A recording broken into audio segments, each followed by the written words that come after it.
are listening to the All Metal Mode podcast with your host, Mike Hare. Join me and Gypsy Jules every Monday night and Matt Hoffman and myself every Tuesday night. Listen in as we discuss a wide range of metal detecting and related topics such as technical, equipment, talk to guests, and so much more. Sit back, join in on the drinking game. For those new to the show, every time I say relic machine, you need to do a shot. These are the rules, I didn't make them up. We hope you enjoy this episode of All Metal Mode.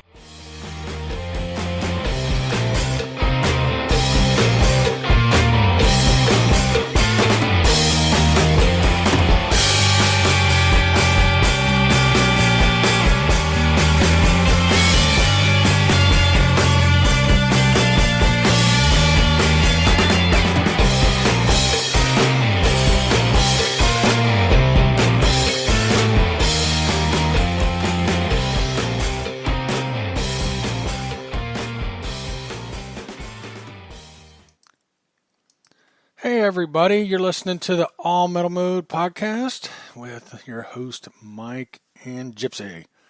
Been a rough week. Randy is sick. He went to the doctor today and he's got a double ear infection. So yeah, good times. I just woke up from a nap because we've been napping. I woke up late and I had to take the dogs out and everything. So I'm like a little bit stressed because I'm just behind, and still getting woke up, but hey, we're doing good. We're here. We made it. We're kicking off Girl Week, which is funny because it just so, that wasn't, that isn't what I was going for, but it's how it ended up. I been trying to get Kimmie on for months, and she's been busy and very nice. She's a very nice person. I don't mean it like she's been putting me off or anything, but she's had things going on and different things, and but she could finally do it. Well, then I've been trying to get Elizabeth Mueller on, who will be our guest tomorrow night for about 3 weeks. And I've had this scheduled with Delic Thursday, which is All Metal Mode UK, obviously. I've had her penciled in for weeks. So, yeah, Girl Week for me. Awesome. Again, join us tomorrow night with our special guest, Elizabeth Mueller. Thursday, 2 p.m. Central or 8 p.m. in the UK, obviously, is Delic from Nocta Macro. I had to pause because I always say Macro Nocta, but they put it Nocta first. So Thursday, if you've got any friends in the UK, archmdmag.com is giving away a multi-cruiser on the podcast live Thursday. It is only for UK listeners. It will only be shipped within the UK. What else? Okay, something I want to talk about here. I don't want to take too much away from the show, and I know we got to get going here, but sometimes I say things and then I think about it, and I kind of ponder on it a little bit. And so anyhow, if you listen every week, I've kind of been hard on the AT Max. I've mentioned that they should change this, or, they should have changed the box and the housing and different things, and how I think it hurts them. Well, after talking to Gypsy, how much she loves hers, it kind of started to make me think, I've been a little bit hard on him. Well, a good friend of mine bought one, and he wasn't giving me a hard time or anything like that, but he called me one day, called me the other day, and he said, I think the AT Max has gotten a bad rap. He said, Mike, I am really, really digging it. And he has had all the most recent hot detectors. All of them. So for him to say that, I just, Garrett did not ask me to say this. I haven't been in contact with Garrett because I did the same thing with MindLab a while back. And I started getting messages like, did MindLab contact you and make you do that? None of the manufacturers are going to make me do anything. I can assure you that.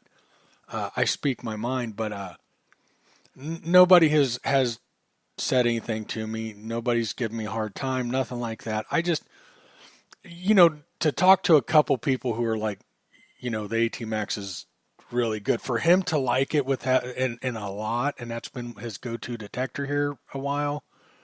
I just wanted to apologize. So, anyhow, I am hard on them, but I do like all the manufacturers. I think they all have something good to offer. Just because I'm hard on them here and there, it's because I want to see them. We got to give them input, and sometimes it's like I'm tough love, and I don't mind being that. Whatever. My bad. Don't judge me. How you doing, Gypsy? I'm doing great. How are you?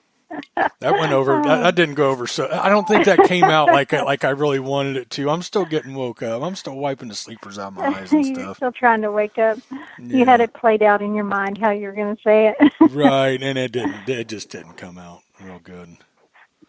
Just didn't. No, come I out. think I agree. I mean, in the beginning, I think a lot of people had went out and bought the Max, and they were so. I mean, it looks so similar. Well, same housing as the Pro, and so they were expecting, a Pro with just a few little extra buttons, except, you know what I mean? Mm-hmm. And it is a whole new detector and highly sensitive. And if you don't set it properly, and really learn your machine, I think a lot of people kind of got a bad taste in their mouth. So right off the bat, until they had hours in their machine, it took me a while, because I went from the Pro to the Max to really get that machine down and understand it and all its little pluses that were added to that machine. And I'm just loving it. But, yeah. Well, and I don't know if I should throw his name out there, but I'm you know what? I'm going to do it. I talked to Tom Dunn a lot. And he's the one who called me up and he's in our chat tonight, so I'm going to throw him out there. And he said, he goes, I think it's gotten a bad rap. And, he's a knowledgeable detectorist. He's used a lot of different detectors. He's got all the latest detectors. And, for him to say that and he's liking it and stuff. Now, he's not ready to compare detectors or anything, but, he's having a good time with it. He's made some good finds right off the bat. And I think it was actually Day. I asked him, is it like the AT Pro? And he laughed and he said no. He said no. So, it is different. And I want you to announce, I want you to announce on the show what you announced this week. But before you do that, real quick, I got to say, Kimmie, if you are looking for a man, I'm not saying, but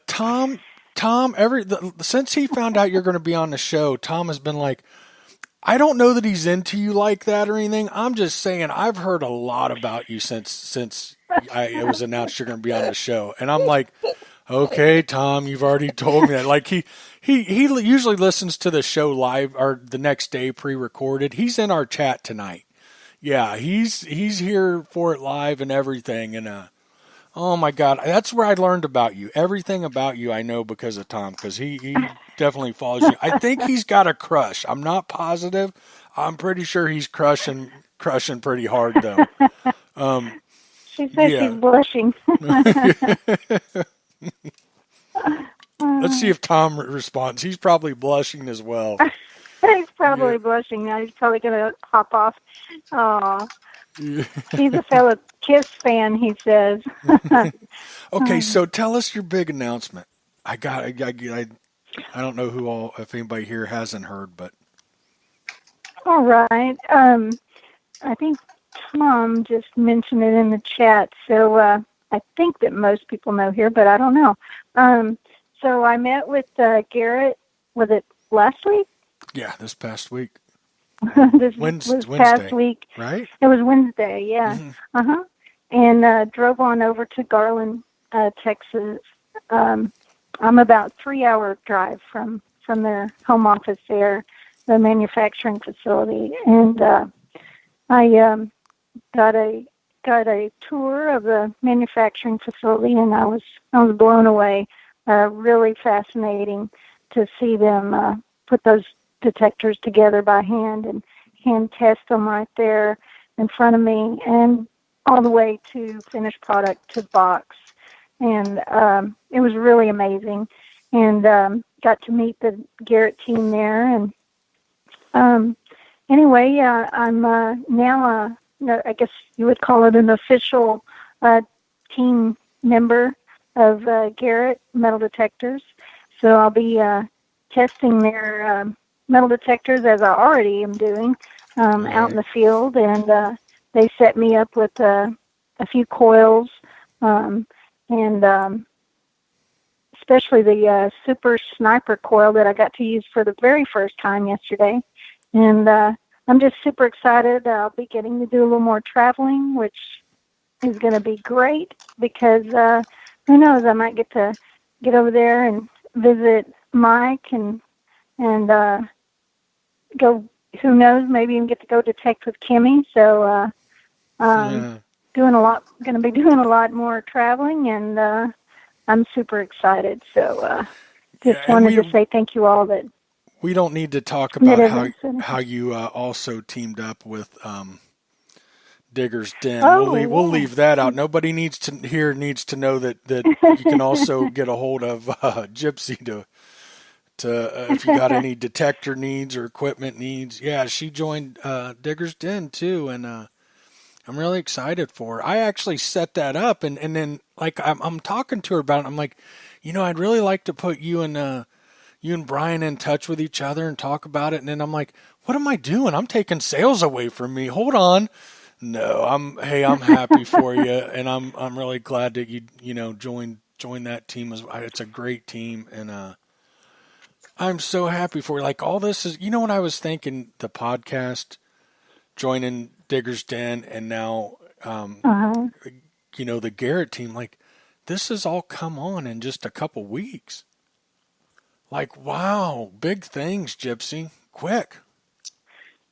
All at once, it seemed, one fell swoop. And I'm so excited to be on all these teams, Digger's Den, and be a part of this podcast, and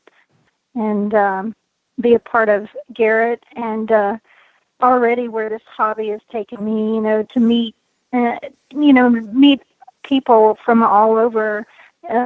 But hopefully this way I'll be also able to meet even more of the people that subscribe and to my channel, and that also are here on All Metal Mode from all over, and across the pond as well. So that's awesome. Super excited about that. Too. Hey, Kimmie, how you doing? Good. How are you? Good. I am great. Great. Hi, Kimmie. Poor Kimmie. I also She's been waiting patiently. Hey, I'm good. I'm just chilling. I'm maxing and relaxing. Not only did Tom fill me in all about you, I also have another listener. You're gonna pick on him some more? Yeah, I'm gonna pick on him some more.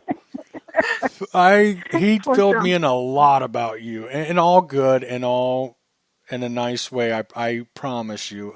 Thank goodness. But I do think he might have a little crush. I can't say for sure, but I'm like, Tom, you've told me this 3 times now. I know, like it was one of those. But he's really excited to have you on tonight, and maybe it's important stuff. I don't know. Mm-hmm. Oh, it's all important, and I just don't want you to forget. I don't know. I have another listener who said. And it's really funny because he's married, he's got a beautiful wife and everything. But he said, and maybe I did, maybe I just took it wrong. But he said, I love Kimmie's voice. He said, after the show's over, I'm going to re-listen to it and I'm going to fall asleep listening to her voice. So I almost thought that was a little creepy. Voice. I thought that was a little creepy, but it could be, or you could take it as sweet. Like I'm calming and soothing, and I'm going to take it in a good way. Because if I take it, there's too many creepy things going on Facebook and creepy people out on the internet. I have to take that as a soothing thing. I have to take that as a positive. In all reality, neither one of them are creepy. They're great guys. Tom's a great. Tom and I talk almost daily. When I'm heading to Ohio the first week of November, and that's where I'm from. And him and I are going to get together and do some detecting. He already feels like one of my best friends, and we haven't even met yet. You know how that is in the metal detecting community. You connect with people and stuff. So I'm really excited to meet up with him when I come back. And yeah, good times. So I guess we'll get started here since, I've just been rambling on. How long you been detecting? God, I want to say about 7 years, 6 years, 7 years. If it's longer than that, I don't want to know. Like time has been flying by so fast in my life that I don't know. You grow up as a kid, like you cannot wait to grow up. You're dying to grow up and be an adult, and then as an adult, it's kind of like this really needs to slow down. It just really needs to slow down. But I'm gonna say around 7 years. Yeah, I know all about that. 2.5 years ago, I was living in Ohio. I never had kids. Now I'm in Texas. I'm 42 and I've got an 8-month-old baby. And I'm just like, what happened? What happened here? You have a mini me. Yeah, you have days like, whoa, what happened here? And you're cranking up the stereo and going metal detecting, doing whatever you want, and the next thing you know, you're singing "Baby Shark, do do do do do do, Baby Shark," and I'm just like, oh my God, what happened to me? Steph the other day looked at me. I've got a kid on each leg, and she's like, "Did you see this coming?" I'm like, no, I didn't. Wait, I sing those songs and I don't even have children. So don't you? Yeah, what's that say about me? Well, I've got a stepdaughter who's not. Well, I've got 2 stepkids, and Monkey lives with us, and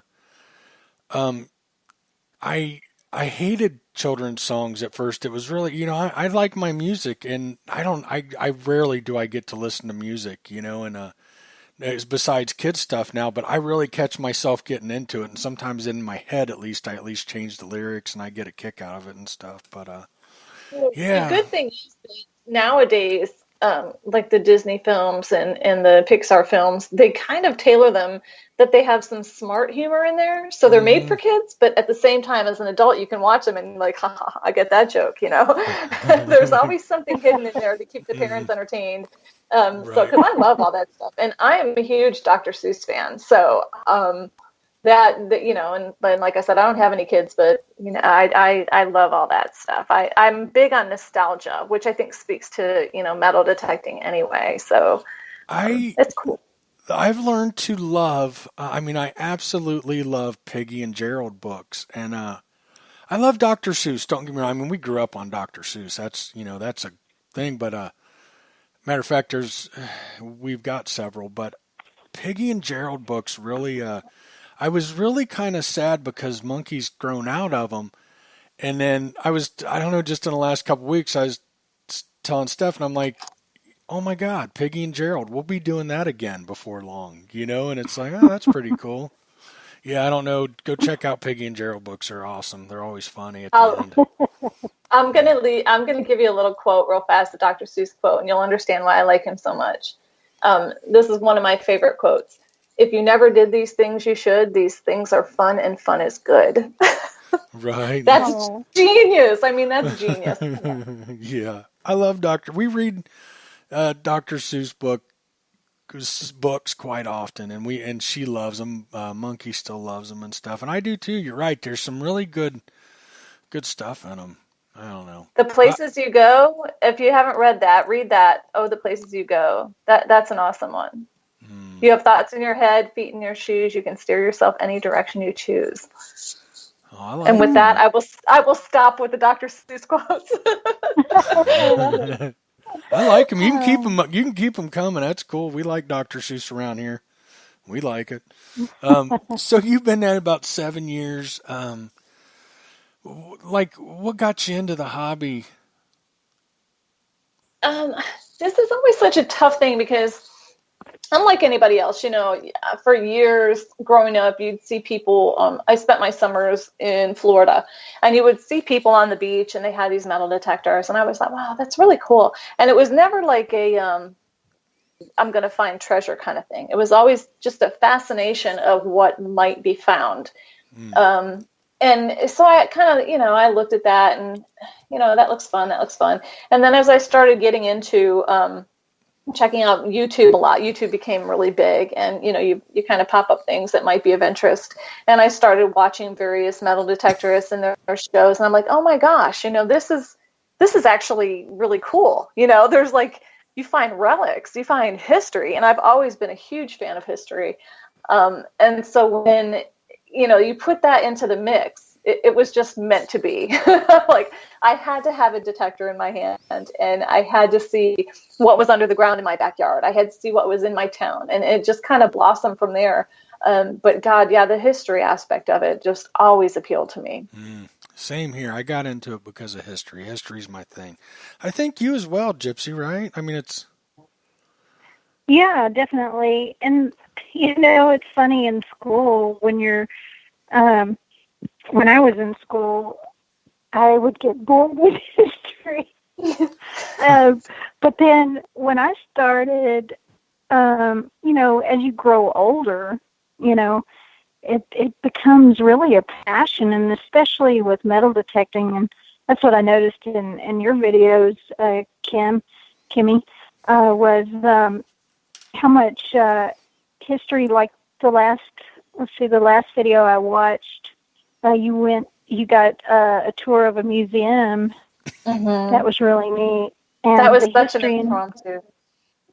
Man, that was an impromptu thing. I was walking around in downtown Fayetteville, and there was this guy like in full uniform, and I wasn't even really sure. I was trying to place what the uniform was, and so I approached him and I asked to take a picture, and he says, "Would you like to tour the museum?" I'm wow. like, what? Well, duh, of course. So I got a tour, and it was the Fayetteville Light Infantry Museum, and it is like the oldest light infantry still in practice. And it was such a cool thing to do. But I'm sorry, I didn't mean to interrupt you, but that was such a cool experience. No, that's an amazing experience. And don't you find it, I mean, the more and more you dig relics and you find things, and the more research you do, the more you hunger for that too. I get picked on because I will research the stupidest item to death. Everything is something. Do you know what I mean? Until I prove that it's not something, everything is something. So I get teased for doing that. But I've learned so much, just even about my local community, that I would not have known had it not been for this hobby. And so that is what's really mind-blowing to me, is every item potentially has a tie to something, and it can just expand, and you're always learning something new. I mean, like one of the things I think of off the top of my head is coming across a night watchman's key. And I don't even know if you guys know what that is, but back in the day, they used to keep like a little ticker on their hip, and each building had a little key with a number on it, and they would walk up and they would put the key in the little ticker, and they'd turn it, and it would put the time, and it would put the building number off of the key. And I found this key, so I'm currently in the process of trying to figure out what building number 4 is in my local area to figure out what this went to. I don't know if I'll ever find out what it is. But it's crazy stuff like that I could go for years on that stuff. It's just, it's too much. I love it. I absolutely love the research that goes with it. Well, you never know where those stories are going to take you. I mean, you can find something that seems so insignificant at the moment, and then you go, oh, this went to this, and then you research that, and then before you know it, you've got this whole-blown history story of how that was even manufactured, or like you said about the Watchman, this whole blown story, and you kind of almost like you put yourself back in time and and try to visualize what happened and who would have carried that, and it's just amazing. One of the It's most kind of like time surreal, travel. one of the most surreal moments for me was metal detecting out in the woods in Civil War trenches, and the trenches were still there. And me and my team were just kind of hanging out, and we're sitting in these trenches. And the idea that these Civil War soldiers dug these trenches out. Now, of course, they've been filled in quite a bit over the year from leaves and debris and whatever. But just to be in that, you can just kind of feel it into your very being. It's really an incredible experience. And maybe I'm geeky and dorky for saying that, but it just really No, is not at all. being out in the quiet of the woods and just imagining what it was like. And it's just, that's what this hobby is for me. That really is what this hobby is all about for me. Getting me in touch with that. Right. And that's our history, that's our history right here where we are. And you actually get to be present in something that was really, a big, major part of our history. Mm. It really is incredible. I'm the same way. I feel, you feel in touch with the past when you're digging up stuff and when you're walking in their footsteps and stuff. I love that. I always liked history. I was always bored in school. I went there to socialize, but I did love history, and I always did. And a good one that you were talking about, we learn things from our finds and stuff after researching them and all that. I think one that I learned myself, and I know so many people that did, and what brings this up, Tom just found one, Tom Dunn. We were talking about it on the phone. Poor Tom, here he goes again. Yeah, here goes poor Tom. Poor Tom. Was a Boy Scout token. It's for a shoe company, and on the back is a swastika. And I remember the first time I found one, and I'm like, Boy Scouts and swastika. This is odd, And Yes. Myself and many of us over the years have learned, who have found these. Well, that was a sign of good luck before Hitler came along and jacked it up, and Right. so we're always learning. We're always learning stuff about. Yeah, I agree. That's awesome.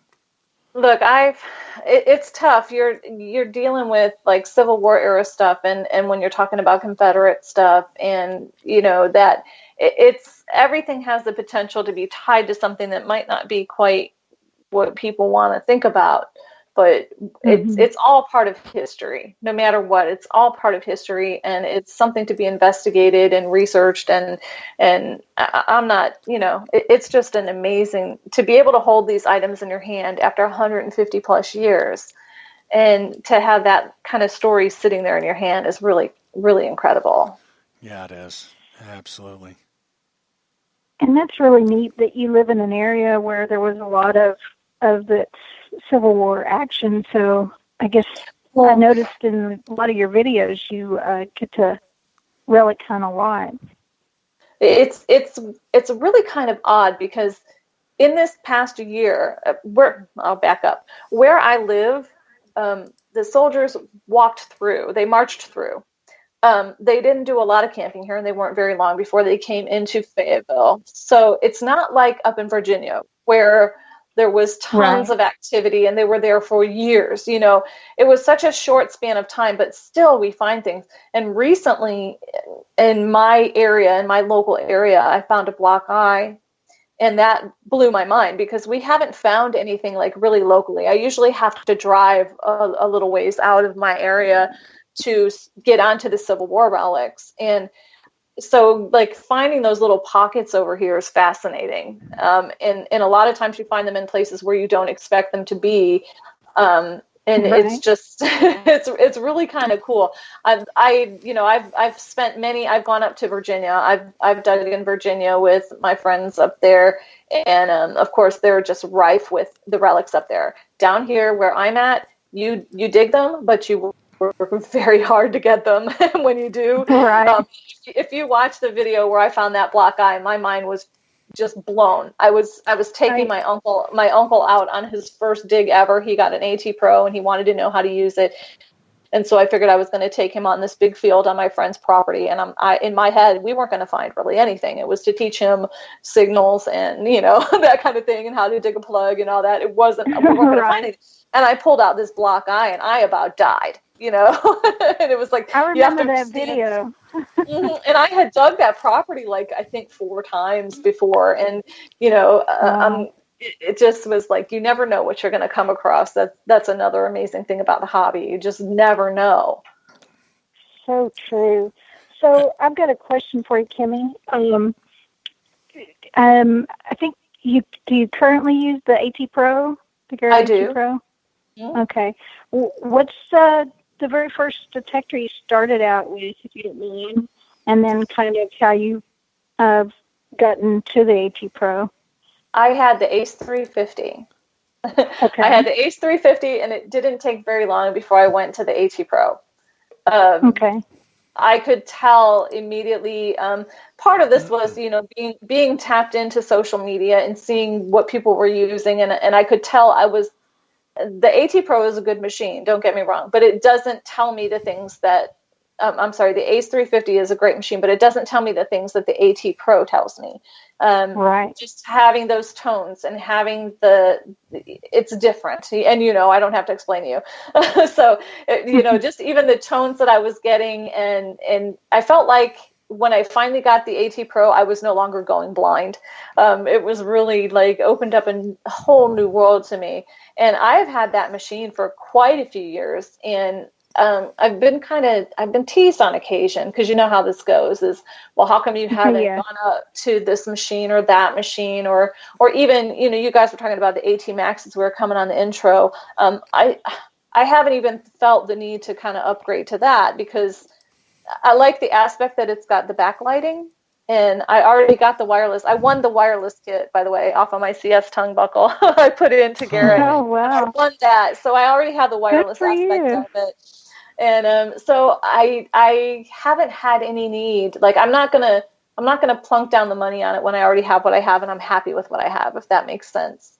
And so no, that totally makes sense. Yeah.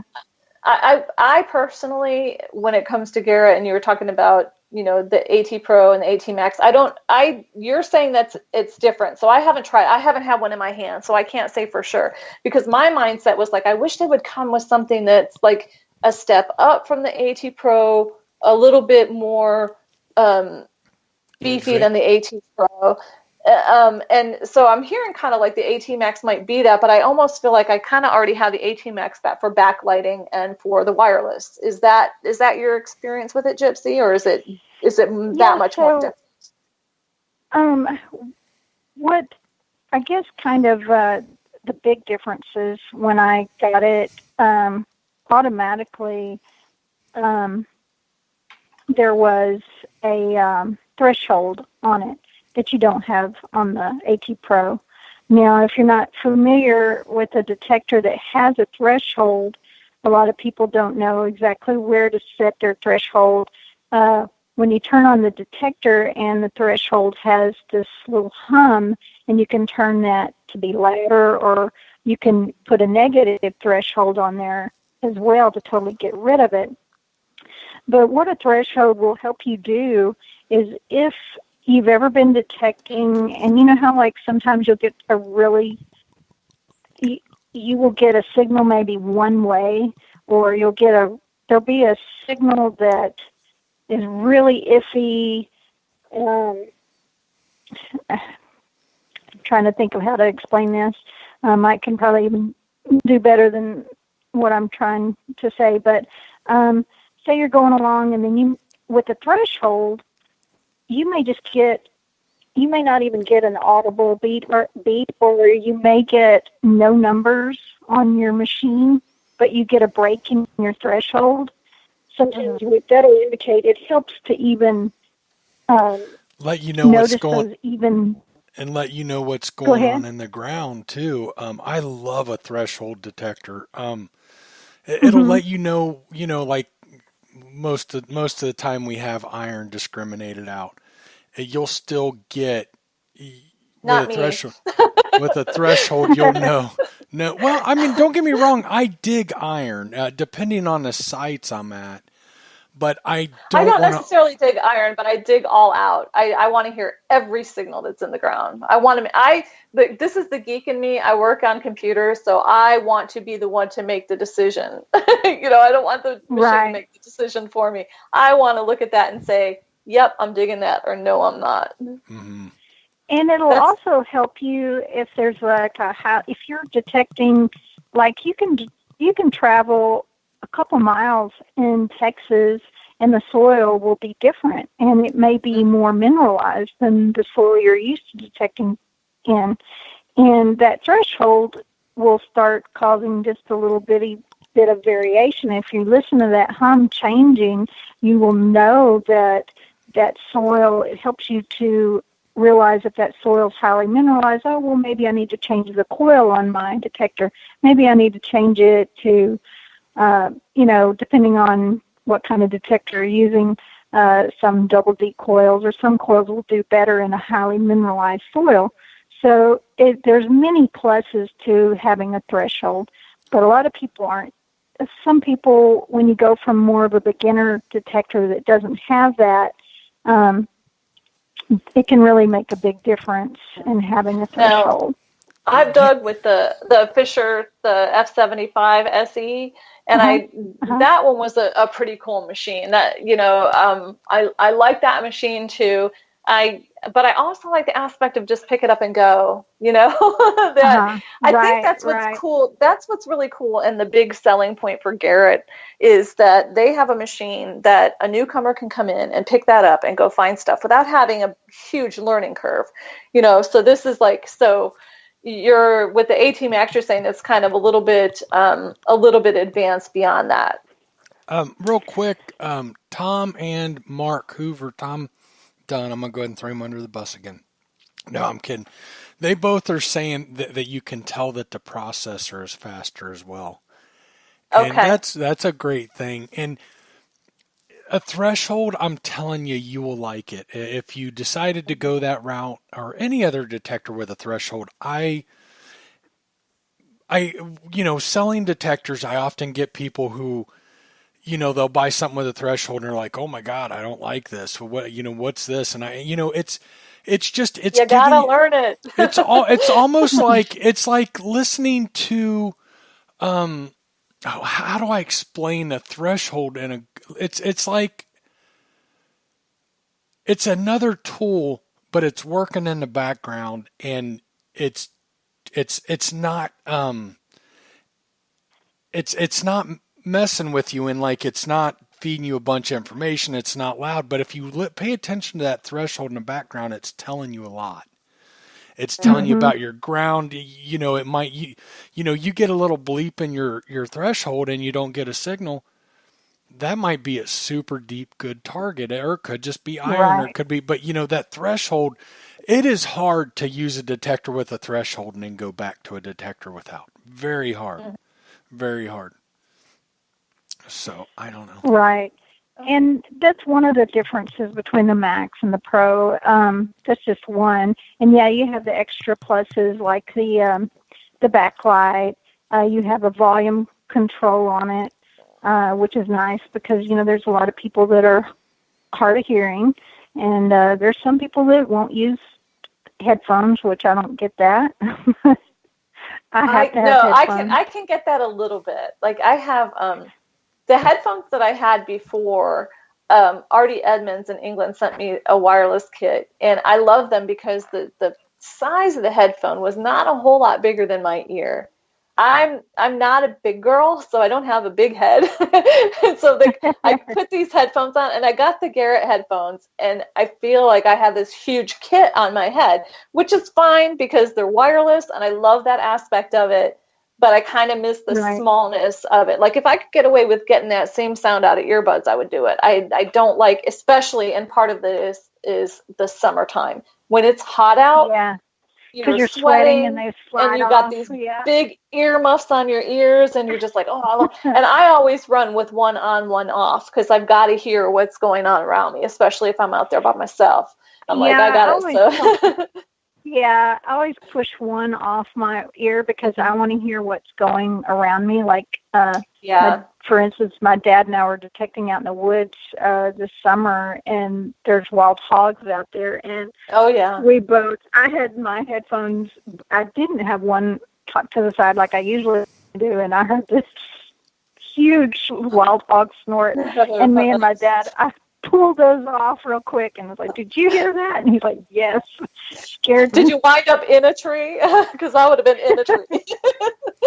No, actually, I mean, I just kind of grabbed my shovel and was ready to, when started charging at me.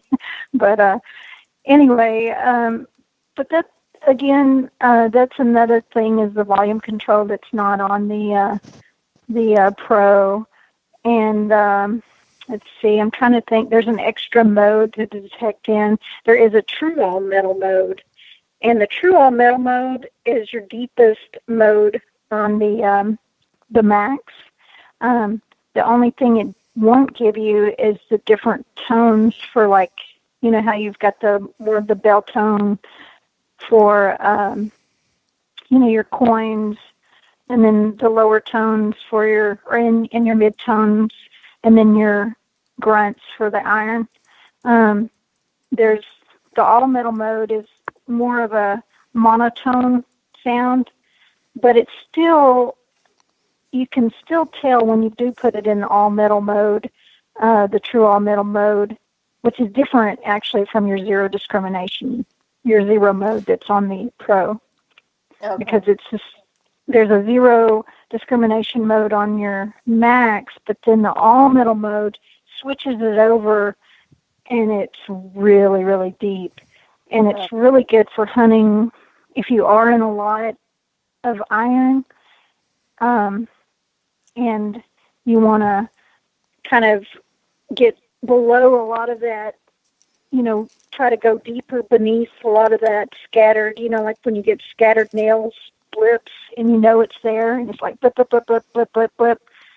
Mm-hmm. It will kind of help you to hear those deeper targets and underneath all that trash, and you just watch your numbers, and you go by the numbers, the hair number, like when you hit an 80, 81 on the Pro. So it's a little different, takes a little getting used to, but once you try it, oh man, I love it. Well, when my AT Pro finally dies, I might consider I'll have to be in the market and decide. Just because I've been doing really good with it, and I'm quite happy with it. Well, that's one awesome thing about the Pro is I've heard it from so many people that have, once you get used to the Pro, it's hard to change. And when you've had good luck, it's just Well, and this goes back to and this kind of goes back to that the topic of if you have a machine and you're finding things and you don't try to fix what's not broken. And there are instances like I guess I always say if it gets to the point that I'm not finding things, I would turn around and look to a different machine. But I'm still finding amazing things. Now, maybe sometime it'll come that, even with like the 350, I outgrew that like so fast it wasn't even funny. And then it was like putting the AT Pro on my same spots was like, oh my God, I have all these new things that I'm finding. So maybe that would be the case when it comes to the AT Pro or whatever other machine I would put on that soil. So at least I have that to look forward to. Is if there is anything there that I have not found, because I am pretty diligent. That's the word I'll use. That's what I thought about my cousin's property that I've hunted probably close to 20 times, and it's not that big of an area of where the old homestead was, and it's so iron infested. And I'd hunted it first way back in the day with various machines, and then I later hunted it with my Mine Lab, and then I hunted it again when I finally got my Pro, and finally started pulling coins out of there. I wasn't getting as many coins with my other machines until I got my Pro. I finally started pulling silver out of there. And then boom, when I got my Max, I went back over again and started getting more silver and more Indians and Venacles and just still pulling stuff out of there. So what I think amazing. is crazy is going to a site and pounding it yourself and then going back to it later, even with the same machine, because you still end up finding, and people always say, oh, I'll go back to a site, and I get teased because there's this one particular property that I keep going back to, and I keep hearing, oh, we've pounded that, it's, there's nothing else there, and I'll come back, I'm like, look, I just found an Indian, like, there's still stuff out there, and it's stuff that I missed, you know what I mean, or whatever reason, the conditions weren't right that day, or I didn't walk that way that day, or maybe I was tired and I just didn't feel, or it was hot, God knows what. But, every single time, every time I go to this property, I come out with something. So it's amazing that I always say, and a lot of the finds that I find are on so-and-so pounded sites, or, places that we've hit a million times. Like I said, with that block eye, to go out there on that field, the field that had like nothing on it, and to come up with a block eye, it's just like, it's inexplicable.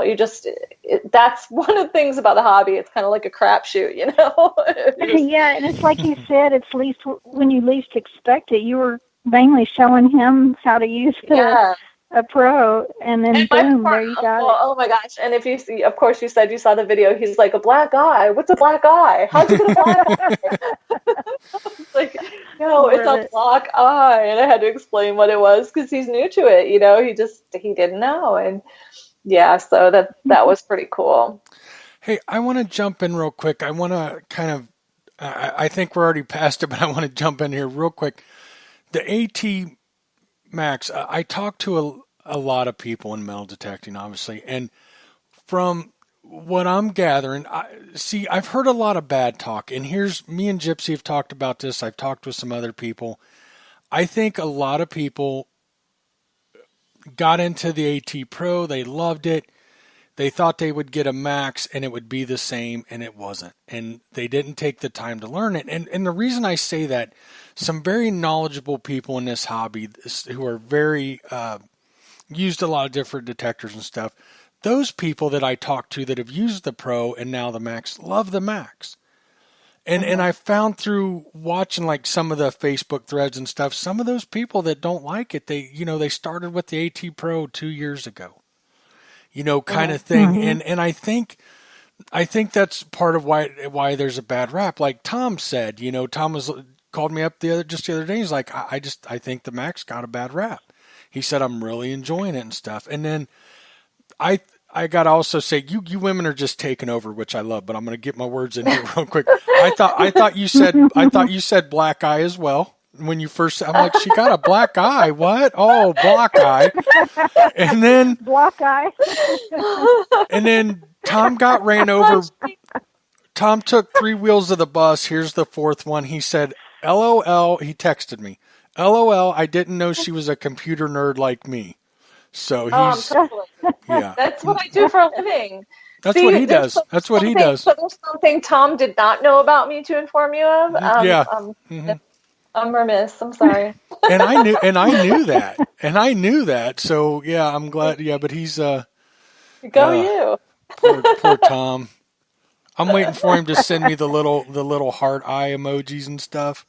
I think that's probably next. I think coming, okay. Major crushing. I think he's major crushing. Poor Tom. Okay, that's all I got. You girls back at it. I'm enjoying the show. I don't even have to talk. I can just listen in. Well, I'm going to say one more thing about the Max, and then I'll shut up about the Max, and then I've got another question for Kimmie. So, because you made me think of it, Mike. I think another reason why I think you and I discussed this once, but I think what I kept seeing in a lot of the chats about people that had just gotten the Max, and they were like, oh, it's so chatty, it's so chatty, it's so chatty. What they were doing is they were running their sensitivity, or in some cases, some people call it gain. They were running their sensitivity way too high. And if you're in any kind of ground with any type of mineralized soil, you're going to have to back off your sensitivity. And if it even, sometimes up to 3 to 4 notches on your sensitivity. And once you get that set, and you, especially depending on where you're detecting, if it is a highly mineralized soil, you back it off, set your ground balance, and then bump it up to how far, depending on the mineralization in your dirt. Then you bump it up slowly until you totally going to get rid of that chatteriness, whatever that people were griping about. It was one simple thing, and a lot of people just didn't know what to do. Just back that sensitivity off. That's for anybody that has just gotten the max and not sure what to do. There's your tip. So that's even true with the AT Pro. I know a lot of people will run that sensitivity all the way up. I've always had mine to tick down 1 or 2, because if it's going to talk to you and tell you if it's giving you a lot of chatter, you're not going to find anything. You got to kind of figure out how you're going to come in there. But and it can vary because you might have just gotten a lot of rain and the ground may be a little more moist, or it may be super dry, and you can just variations in the soil from every time you detect. And it's just a matter of just pressing a few buttons, and then boom, you're ready to go. Yep. All right. So let's move along. Kimmie. Just like moving along, yeah. So,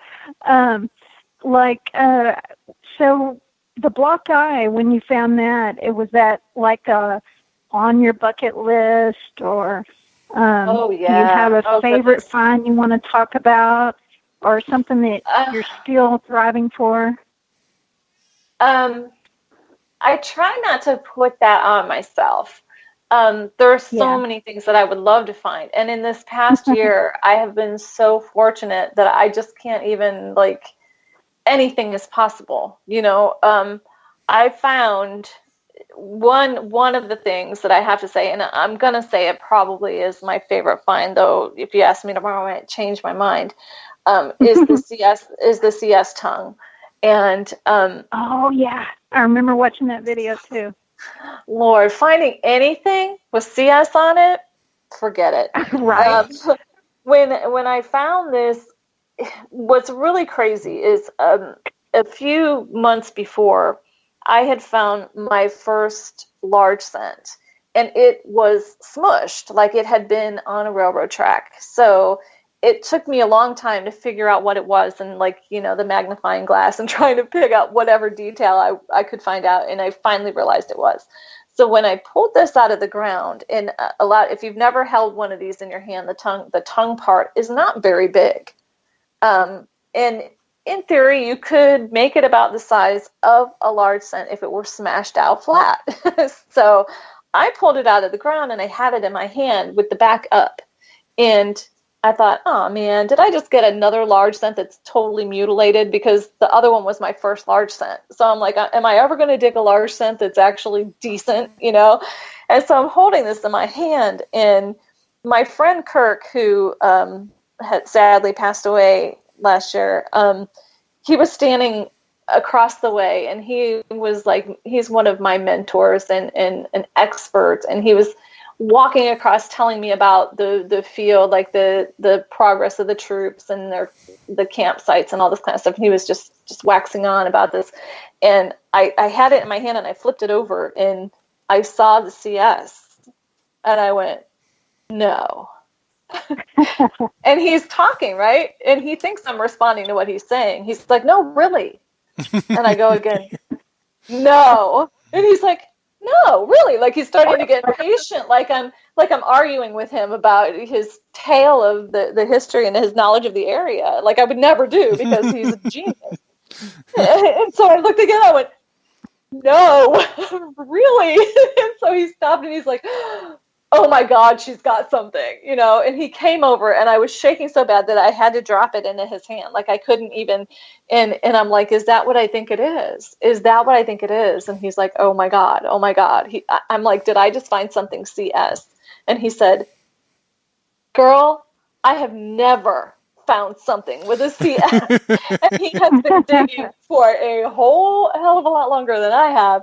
And so he was so excited, and just to have that experience with him. And, you know, it's a tale I can hold on to forever. And so this piece, not only is it a CS and it's a relic and it's an amazing, hard to find relic, but it was on a day that I was with him, and I can cherish that because he's no longer with us, you know, so that it has an even huger tie for me, because it's a memento of that day, and I will never forget that day. And I'm so thankful that I had that day.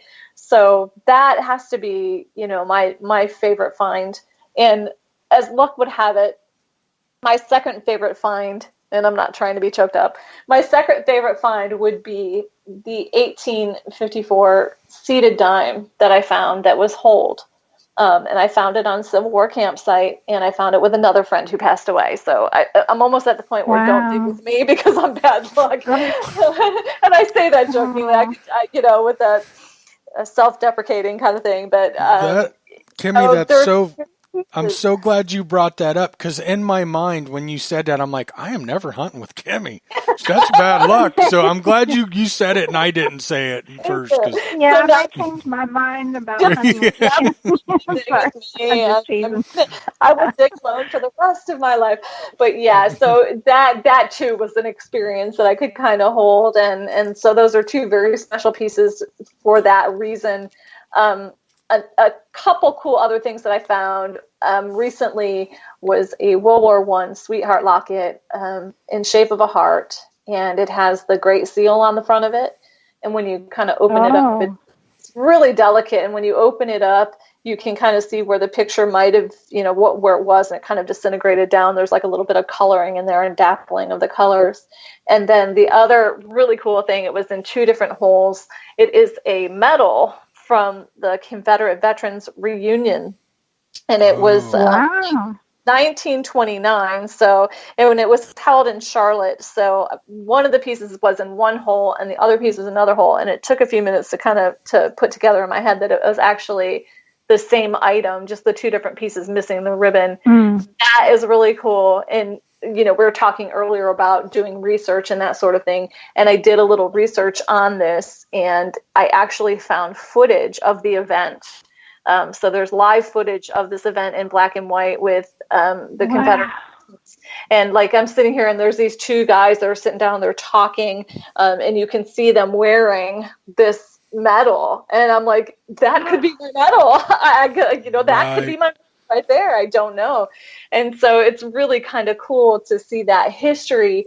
So that was really cool. That was in the last video that I did. And that was it was pretty mind boggling to be able to see that history just play out in a video, you know?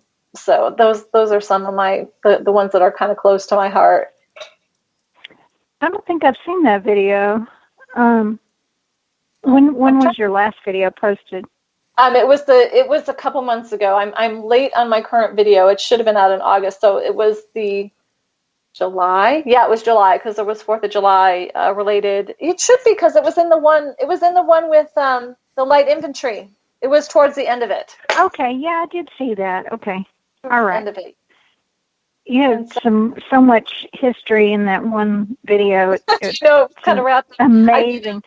There's I'll probably have to go back and watch it. There's World War I, there's Civil War, there's World War II, because I also, in that video, I actually found an adjutant general badge, and that's who that was that I was talking to. They actually introduced me to his adjutant general inside the museum. So it was kind of like here I found this badge, and here I am meeting an adjutant general from the Fayetteville Light Infantry, and it was really like kind of a cool. It's funny how things play out. When I'm doing my videos, I never really know what my theme is going to be. I try to have a theme. That's one of the things I do. And so I never really know what my theme is going to be. And then sometimes they just get handed in my lap, and that was things that were 4th of July and having these guys and being in uniform. And it was really a cool thing. That is really cool. Hey, while we're talking about your videos and stuff, What's your channel? Girls Rock Metal Detecting. Yeah. I'm sorry I asked that like I don't know. I know. I was just trying to say let our listeners know. Let me tell you. Okay, actually all of my stuff. I actually have a website. Yes. Tell us everything. girlsrockmetaldetecting.com. How hard is that? That's easy. So that's got pretty much links to everything. My Facebook, Twitter, Instagram, my blog, and my YouTube channel, all in one place. Awesome. So tell us about your blog. That's something I didn't know you did, and until earlier when we were talking to you before the show. And I'd love to hear more about that and when you started that and how you got that going. My blog runs for a long time. Really? You might not know this. I'll blow Tom's mind since Tom thinks he knows so much about me. Back in the day, I used to actually, I was a co-editor of a music magazine. And the music magazine, there was a lot of live interviews, reviews, and a lot of writing. I'm a bit of a word nerd, so I always loved writing. I love the written word. I love just putting prose together. So I have been doing the blog for a really long time, just thoughts and different poetry, not even poetry, more prose than anything else that I would put out there along the time that I was doing that music magazine. And I kind of kept it alive. And Siren Kimmie is actually, that name goes back to that. It was an all-female run music magazine, and we were the Score Sirens. So that was the name of the magazine. And we were, each of us, I was Siren Kimmie and my girlfriend was Siren Christie. We were the co-editors. And then all of the ladies that wrote for us were Sirens. And so that's where that name kind of came from. But I've been writing for a really, really long time, and I just love doing it. And that was one of the things that was kind of an epiphany one day. I had friends telling me, oh, you should be doing videos and you should be doing all this different stuff. Because when I was metal detecting, I was actually editing videos for other people. I was doing moderating on different pages and kind of behind the scenes sort of stuff and narrating. And I had people come to me, they were like, look, you need to do some videos. And when I started doing videos like that, the creative side of me just like went mad, it just like out of nowhere. It's like, oh, I have another reason to write, oh Lord, don't give me another reason to write. That was just like, bam. That was exciting for me. And then the creative aspect of the videos, and it was almost like I came home, like everything came together for me because I am a total creative person, and to have that outlet again. And I didn't even realize that I had not been utilizing it. It's kind of like it was tucked away when the magazine, we decided to put that away. I had moved away and it just wasn't working out long distance. And so it kind of, fizzled out and I just kind of put that aside to bed, and I wasn't nurturing that creative side of me. And then all of a sudden to have the reason, like how can you even tie metal detecting into creativity? And oh my God, you can. And look at what you do with it, and like the stories that I can write and the videos. And I get so into it. I've been crazy about my intros lately, like doing these kind of theatrical sort of things. And just, I don't know what I was doing, like, just not feeding into that, because it was like the phoenix rising and the heavens were opening up and yay, this just works for me. I just don't know why I wasn't. So that's where the blog just kind of blossomed from that. I do a lot of writing about just things that strike me, but also things, I do a lot of stuff from the female standpoint of being a metal detectorist, or just observations of things that I see. Like, you can stand back as an adult sometimes and just completely laugh at the things that go on Facebook and the juvenile things that happen. Every once in a while, I just come out there. I just want to write an article that just like slaps people and says, really? You're an adult. Right. Behave. Hey, Kimmie. I can't wait to read some of your stuff. Oh, thank you. Hopefully you'll like it. I don't know. Tom knew that you did the music stuff. So is he officially now Creeper Tom? Is that how we're going to refer to him now? Creeper Tom? No, I'm not going to go that far yet. I'm going to give him the benefit of the doubt. He's really a nice guy. I promise. He's not a creeper, but he definitely. I would say he's definitely got a little bit of crush. Now, the only reason I say is because I have mentioned that before. It's been said before, so it's not like a deep held secret. I have mentioned it before, so when he doing any background checking or anything. when he messages you that he'd like to get together detecting and he'll be down there and he's got your address, then we'll call him Creeper Tom. Then I'll be scared, yeah. Okay. No, I already know where you live. I already got your address. I'll come pick you up. Let's go detecting. You said you're a word nerd, and that's so funny. I need you to do me a favor and never, ever, ever, under any circumstances, go out and read my blog. Because I've got kids on my lap, and like, I think I'm real good at conveying a point or writing about what I want to say, but you know what? I don't even proofread them anymore, and I will sometimes go back and I'm like, oh God, I can't believe I did that. And I love to like run on sentences and stuff, and so yeah, please don't ever go read mine. You will be I'm gonna tell you a secret. Mm-hmm. The semicolon is your friend. What's a semicolon is your friend. It will help you with your run-on sentences. And I'm going to have to ask you, what is a semicolon? No, I'm kidding. I'm kidding. I was going to say, are you going to make me point it out on your keyboard? No, I'm kidding. It's the comma with the dot above it. Right. No, I've never been, I write about metal detecting because I'm passionate about it, but I'm not a writer. But I get the point across and I convey what I want, I think, pretty good. And, but yeah, I would appreciate it if you never, ever, ever go out and look at my blog. I would appreciate that. Okay. No, I'm going to have to. No, please don't. You've got to. I have to. I mean, please really. Don't. And I'm please brag don't. on you too, so just so you know. Steph, my much better half, she's in chat now. She said he's beyond semicolons. I used to let her proofread my stuff, and it just got so depressing.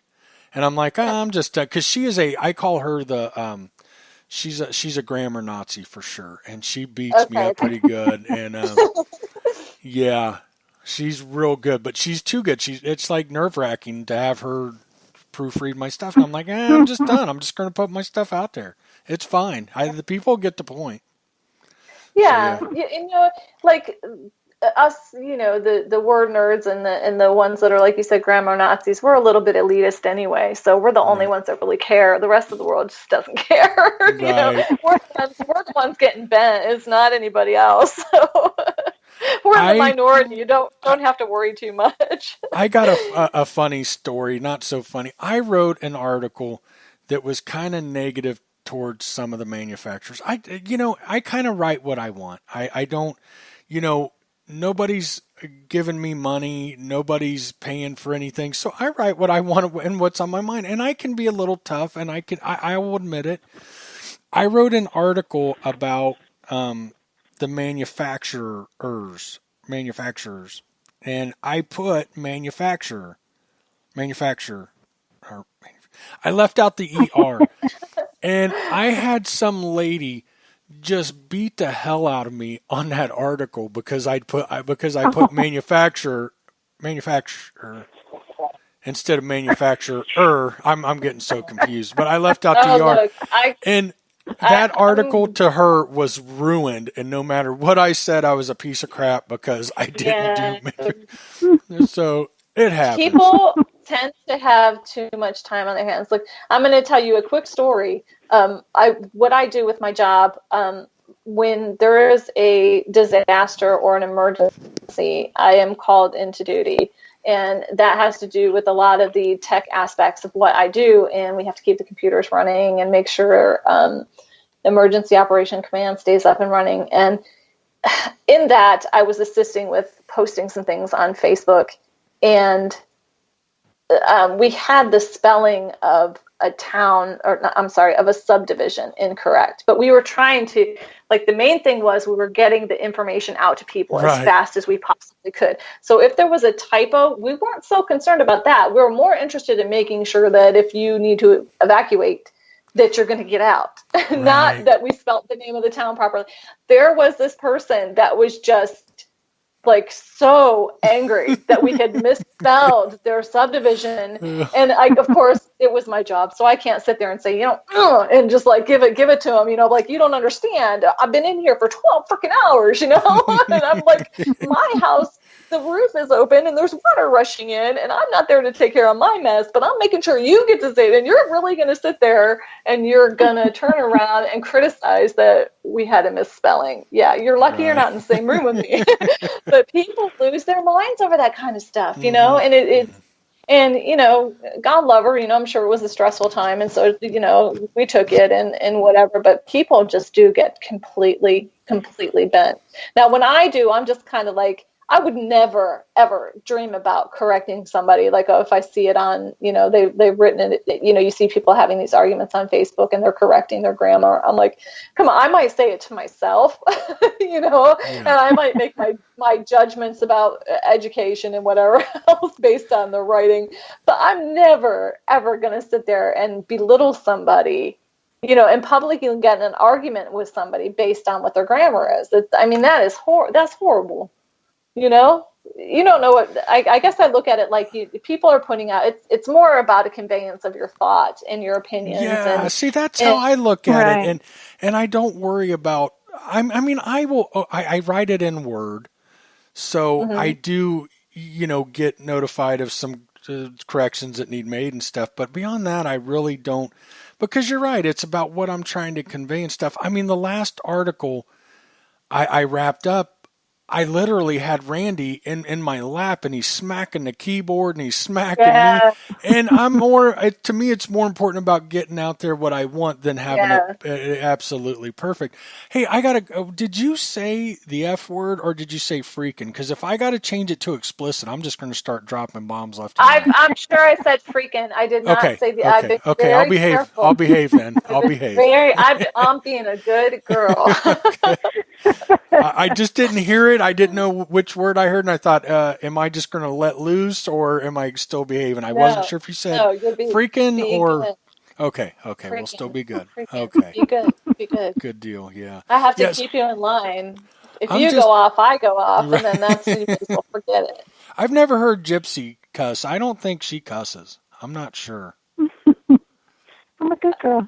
I have to find out. See, my mom is English, and I grew up with some wicked curse words. And so I always thought that was like a British thing, and I'm not sure that that's true or not, but because my mom can go off like a trucker, and the stuff that she comes up with, and that's my mom, she's got her language. But I'll tell you what, I try. I know when I need to rein that in. So I've been really good. Oh my God, I got to tell you this. When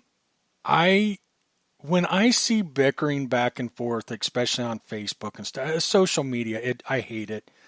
Name calling stuff, like I try to avoid any and all of that at all cost.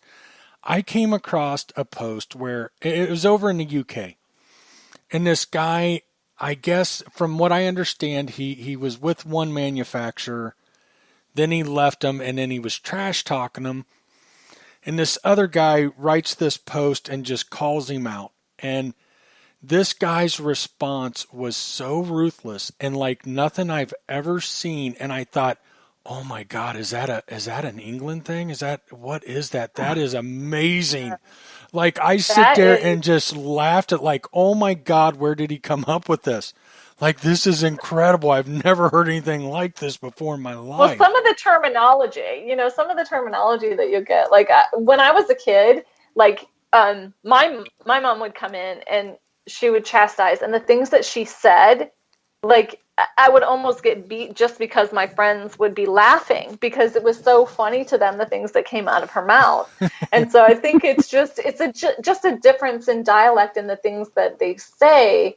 But I think Facebook or social media in general, I always make this analogy that if you met somebody face to face, would you say the things that you were saying to them?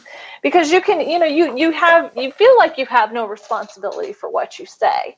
You feel like you can say whatever you want. And the beauty of it is you can walk away from that computer and you can go have dinner with your family and you can pretend like it never happened. But it's there. Do you know what I mean? And it's been put out there. We are old enough, I think. The difference is I always look at, I ask myself, would I say this to somebody in person?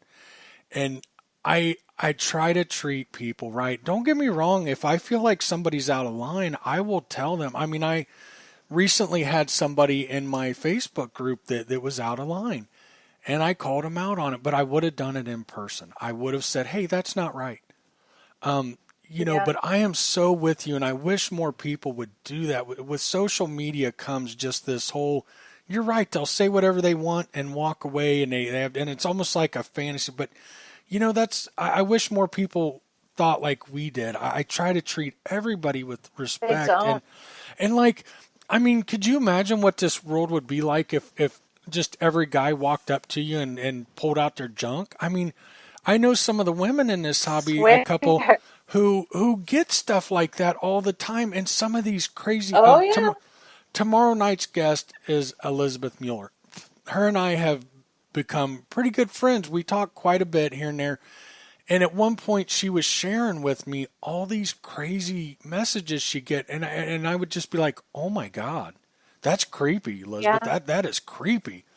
And like, as a woman on Facebook, it happens. Oh, it happens a lot. And people want to, like, I had somebody one time, and this is so frustrating as a woman to hear this out of another woman's mouth, but I made the comment about how that does happen to us. And they kind of put it in my lap like it was my responsibility. Like, well, if you didn't put yourself out in a certain kind of way, and I sit there and I think, like, there's nothing that I put out that's like overtly sexual or that just begs for you to send me a naked picture. Right. There's nothing that I do that's like that. And if there are things that you see, you might want to look at what the post is about to kind of get where the context is for it, because I'm not, I have a little more class than that. Go ahead. Go ahead. Sorry. I was going to say, since you brought that up, I'd like to talk about that a little bit. And I'm not saying even so much in metal detecting, but I have seen it. You always hear about girl power and stuff and women sticking together. I've seen posts, with memes of how women need to stick together and this and that. And I so agree with that. I mean, especially in metal detecting, it's you ladies are such a small group, and for some reason it seems like if you're into metal detecting, the men are especially bad. A couple of the women I've talked to, and it gets me when like that woman there. Like I feel like you women talk a good game. Some women do, but they don't really stand behind that. Like I feel like women, especially. I mean, do you get where I'm going with this? I do. There are a couple aspects here. First of all, you have women in a hobby that is male dominated. It's not as much as it used to be. There's a lot more women in the hobby, but I think that the guys see a woman, they're like, "Oh my God, she likes the stuff I like," and it kind of blows their mind. It's like girls talking about hunting or about NASCAR or whatever. It's fascinating to them. So that is like, it speaks to their interest. Again, you have that aspect of when you're on Facebook, or I shouldn't say Facebook, it's social media as a whole. When you're on there, you feel like there's no filter. You can get away with saying whatever you want to say. You don't stop and think about the fact that what you're saying to that's a real person there. You know what I mean? Maybe you've built them up in a certain way, or maybe it's, you do have that kind of shield because you're sitting behind a screen. So you feel like you can say whatever you want to say. It's just kind of an odd, that's part of that whole social media and not thinking about what you're going to say before you do it. I think that has a lot to do with it. But the other aspect is really, I mean, let's face it, the world is full of creepers, and they so happen to be on Facebook. They're out there. It gives you a little taste of that. Just the world is full of different kinds of people, and not everybody is good. Mm-hmm. Yeah. What do you think about what I'm saying about women? And I feel like the women should. Sometimes I feel like the women don't stick together good, or like. Perfect example. I mean, what woman thinks that you brought that onto yourself? Why would she say that? Well, okay. Do you really want me to go that far into? Oh goodness. Okay. This goes back to the way we're raised as women. I'm not trying to I'm not an ultra crazy, thumping feminist. I'm a strong woman, and I have a decent mind on me, and but we're raised just with this the idea of Barbie doll. We're supposed to look a certain kind of way, and we're in competition with other women. I mean, the bottom line is the way that media is, and the way that everything is portrayed is our value lies within our looks. And if we don't look beautiful, and if men don't acknowledge that we're beautiful, then we have no value. And so that's what a lot of that comes from, that raising. And you have to be able, as a woman, to be able to step outside of that and say, no, that's not how it is.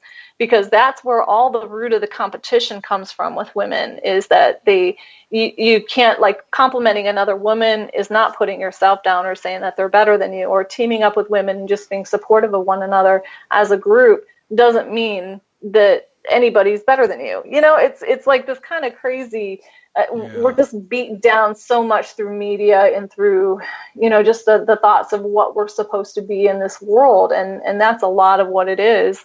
I mean, it's not everybody. It's not, like I said, I'm not trying to be, a total complete feminist about it, but there are those aspects. I see I definitely see your point. And, I just think it's a shame. And I especially think women being such the minority in this hobby, I would love to see more interaction between the women and sticking up for each other. Because, I mean, we've all heard, as much as you're in the metal detecting community, I'm sure you've come across some of the stories and know some of the behind the scenes stuff that goes on. And it's like, some of the women just seem to kind of,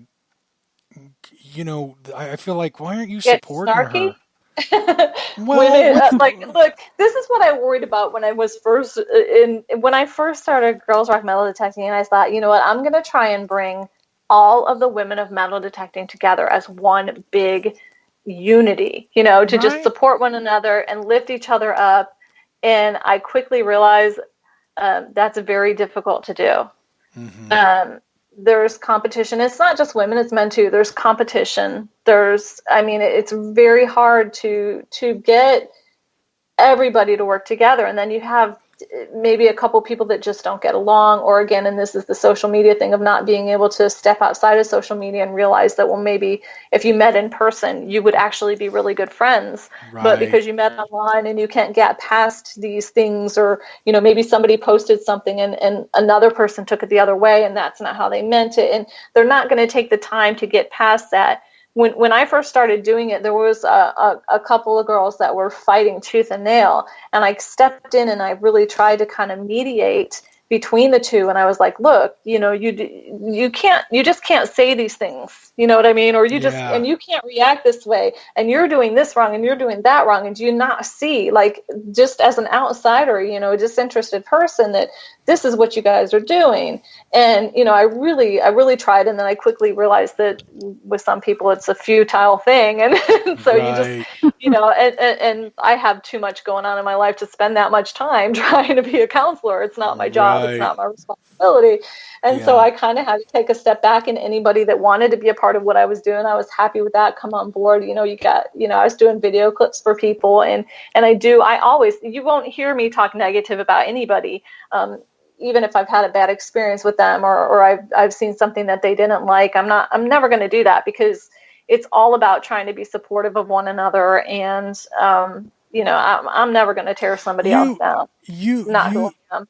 Women of this hobby, you're right. Either here you've kind of got I mean, don't get me wrong. There's another group, but your two big groups. You got one group who's like, oh, she's into metal detecting. Let me send a picture of my junk. And then then you've got another group that's like, I don't want women in this hobby. I don't have any respect for women. Right. And so it's like, then don't get me wrong. There's a big group of us that embrace it and love it. And we love to see your finds and we accept you willingly. But, then you've got so much against you. And then I see the women attacking each other here and there. And I'm just like, well, what's going on? You know what I mean? I'm sorry. I just lost you for a second there. I'm sorry. Go ahead. I was just saying, then you've got the women in the hobby. At times I'll see different things or hear different things like attacking each other. And it's like, my God, why aren't you women all joined up together against all this outside, men? I'm not obviously I'm a man and I'm not I'm not a feminist per se. Well, right. But I'm a woman, so by nature I have to be. I'm a woman. Yeah. But look, I don't think that it's, and I don't want to make it like it's just women, because there's men that are jerks too, and there's men that don't get along, and some of the stuff that I see go on with men online and the arguments that they have, it's just as bad. You know what I mean? I think a lot of it is a social media problem more than any like gender problem, but everything just gets exacerbated when you put it on social media, and you get people that just don't want to communicate or misread or what have you. And that's why I've always just tried to have that standpoint of, just be positive and love each other. It sounds so hippie, but I mean, that's what I try to say is like and at the end of the day, like, how do you feel good after you've sat and torn somebody up one side and down another on Facebook? How do you walk away from that and feel good in your core? Because I couldn't, and no matter what, I couldn't. And you're right. Men do it too, and on social media. But, again, it goes back to, you women are such a small, there's such a small group of you. I guess all I'm trying to say is I hate when I see the bickering. I would love to see you women of the hobby get more.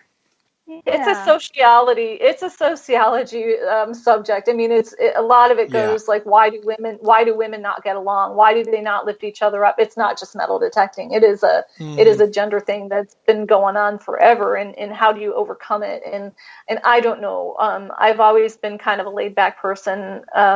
I get along with men as much as I do women. And growing up, I had a lot of male friends because I was a tomboy, and I didn't really do the same things that the girls did, and so it's hard. I try to relate on both sides, but it's all I can do is lead by example. If I'm even leading anything, I don't know, but I've got to be the best person I can be, and hope that other people will do the same.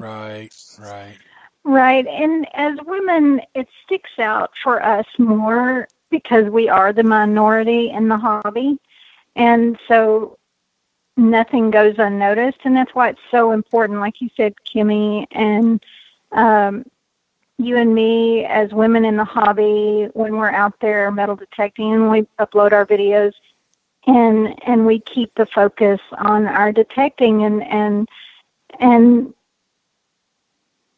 men will just be men. And there's the creepers out there that will be creepers, unfortunately.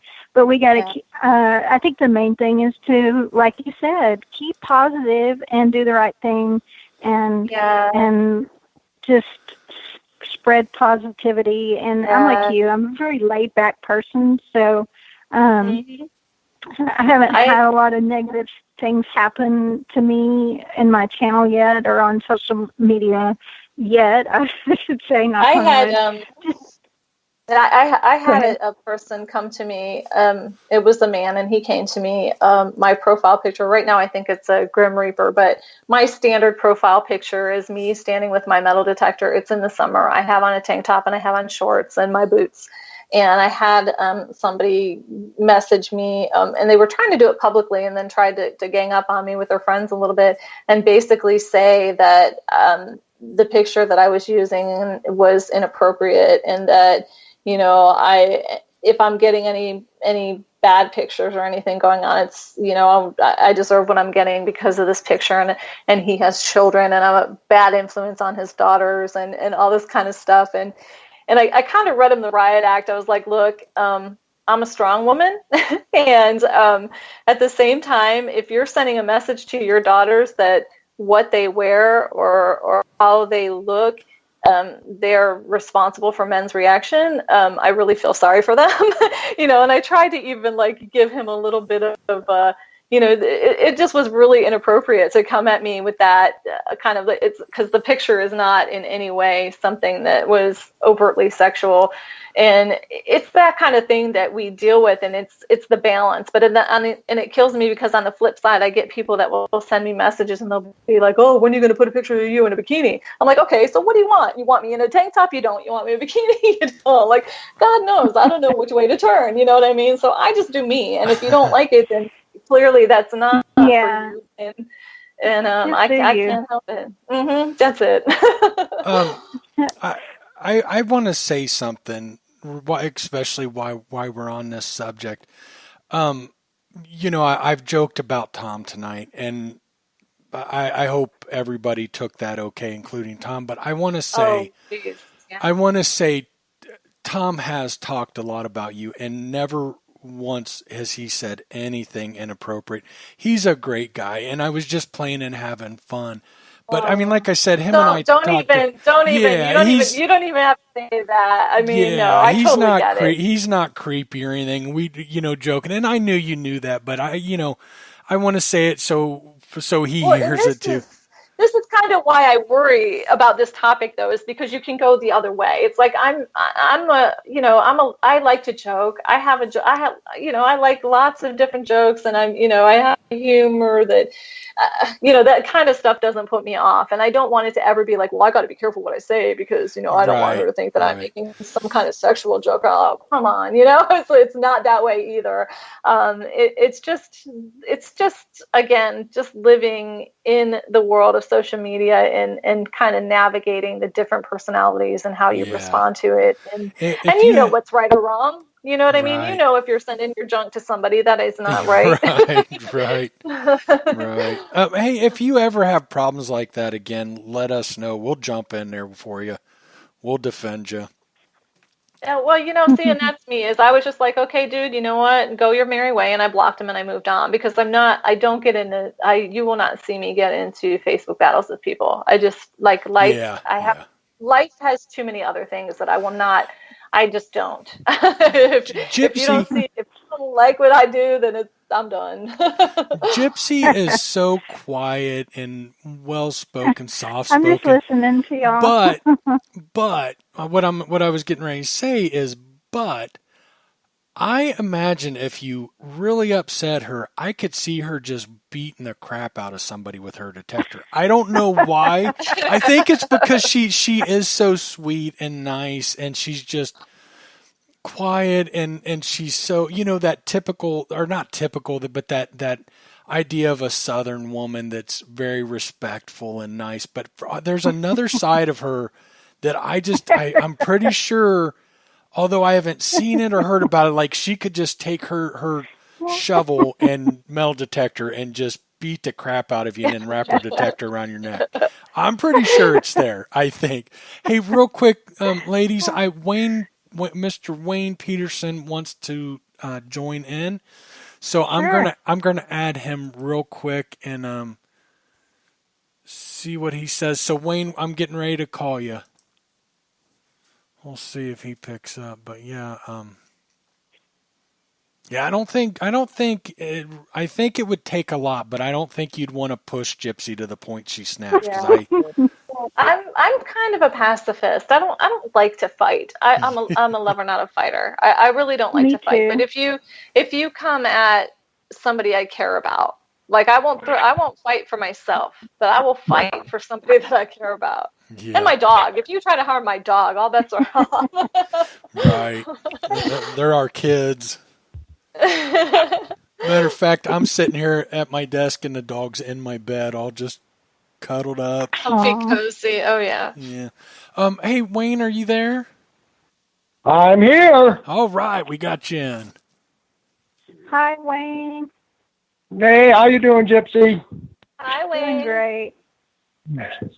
Hey, as far as women getting into the sport, I wish more of them would. I hope that's why Gypsy's on this program every week to get more women involved, because us guys can't do it alone. We need the women to help us out. Awesome.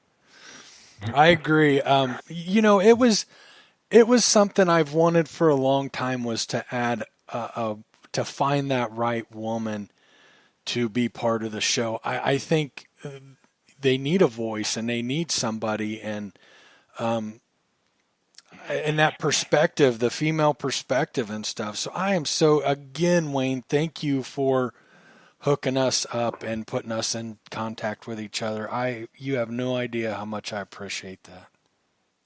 Hey, that's not a problem because, Gypsy's a member of Watts, and we have quite a few women that are in Watts with their husbands and singly, which is a good thing because, they get out and, just come on out and have a good time. I know quite a few down in Tucson, Arizona that are Watts members, and they occasionally make it to one of our outings up here. But, if it's gold prospecting, treasure hunting, like I say, Watts covers it all.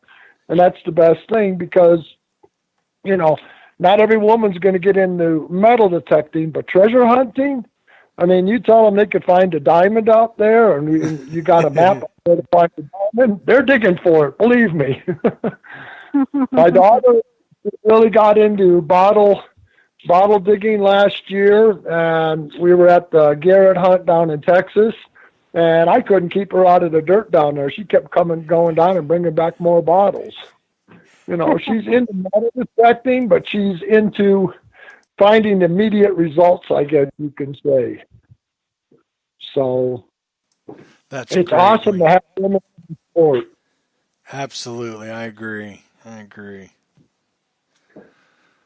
So I'll let other people call in, and everybody needs to join Watts. We got the big hunt coming up. The hunt this last weekend, I talked to Keith earlier. It poured rain. He had 36, 37 people. He was bummed. He ended up spending more than he made. Oh, so, yeah. When I was down there 3 years ago, there was 125, 126 people at the hunt. But he was going to have 10 or 12 more people come in. But then when they said there was rain, they didn't show up. And next year it will be up in Texas. Keith is moving it up to Texas. The campground that we've been at for over 20 years now, it's owned by a new owner, and they didn't do what they used to do, the old owner. So Keith will be moving it to Texas. The weekend before Father's Day in Memphis, Colorado, our hunt will be going on. We should be putting out the information really soon. I'm working on some more super hunts, and Gypsy really enjoyed the treasure hunt that we did, time capsule treasure hunt. So we'll probably do that one again just for Gypsy. So Wayne, I'm supposed to ask you this question. Wayne, you ready? This is a special request. I don't know what's going to come of this, but I'm going to ask you anyway. I was told you're going to ask me to do the nugget challenge. Yeah, you got to do the nugget challenge. I have no idea what that is. I will supply it for you, okay? I will give you a 1.5, 2 gram nugget. You swallow it. Oh, Lord. And then in a day or two, you take a gold pan or a bucket and you excrete it. You wash it off. And you do it for 30 days, and I guarantee you'll find more gold. Now, I'm not going to tell you. Tide Pod challenge. You're right. Oh, goodness. I'm not going to tell you to eat a gold coin to find more gold coins or anything else. The gold nuggets are safe. I did it for 45 days, and right during the time I was doing it, when I was getting close to 30 days, my partner and I, we hit a hole that had 22 ounces of gold in it. So I know it works. Wow. I am gonna take your word on that. Well, you gotta do it. Don't take my word. You got to do it yourself. Wow, Kimmie, you're not dedicated in finding more gold at all, are you? Well, I'm kind of a relic girl, so like, I don't want to think about the prospect of doing that with relics. So I'm just gonna leave that right there. I'll make it easy for you, okay? Don't swallow a coin because those aren't good. But swallow a gold men's ring or a gold ring. And find more rings. It'll work. Trust me. Yikes. I don't know if I'm willing. That's pretty hardcore for me. That's like praying to the porcelain god and the relic or the gold god all at the same time. Right. Now, if you ever come to one of my outings, you hear all the stories and everything else. I'm pretty famous for the Nugget Brain Challenge. And and I've had too many people ask me to tell them about the Nugget Brain story, how I got the name Nugget Brain. The only way you're going to hear it is if you come to an outing and I'm there and I tell it. Gypsy heard it this last year, so. But I've been Nugget Brain since 1983, so I must know a little about what I'm doing. That sounds good. I love it. Well, you need to hook up with Gypsy. The two of you go out and start finding stuff. Join Watts, come to our hunts, and enjoy yourself. Gotcha. And anybody that wants to come up to Durango, Colorado, this time of year, the ground isn't frozen yet, so I could take you down to the camp. There's plenty of relics out there, not only what we planted, but was also there since the 20s and 30s. There's lots of stuff out there. There's lots of coins and lots of relics. I buried almost 4 cans of relics this last year down in there, plus the 2 or 3 I planted last year and the year before. So there's plenty of relics. I mean, I'll give you a shopping bag if you want to go and collect. Hey, about the. I wanted to ask if she swallowed a Civil War button, would she find more Civil War buttons? Just make sure it's real clean. I'm sure she'll do fine. Yeah, there you go. You'll find more buttons. You got one. You got that black eye. You can add to it. I'm not sure I'm willing to take this chance.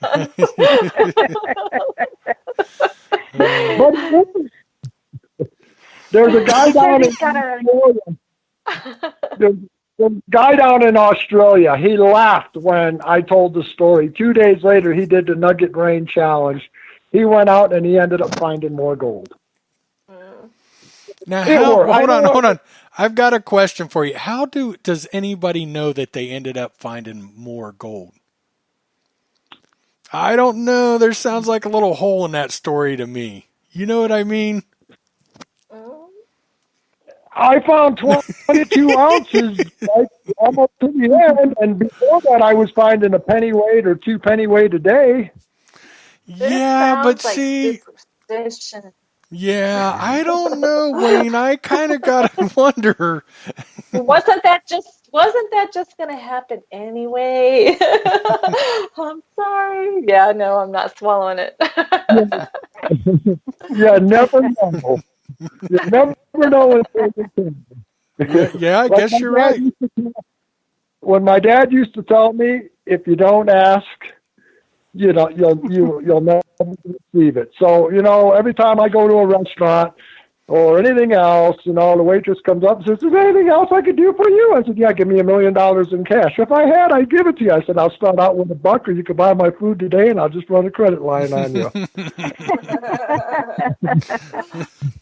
Oh, I love it. Funny. That is funny. Poor Yeah, waitress. Gypsy could tell you some of the things that I talk about and drives people crazy sometimes. And, my kids will sit there and go, Dad, you didn't say it this time. I said, she hasn't come back yet, has she? Yeah, Wayne said he had a nugget waiting for me next time I saw him. So. I got a nugget for you, and I'm going to put you on the end of it. We'll start you out on a 2.5-inch dredge.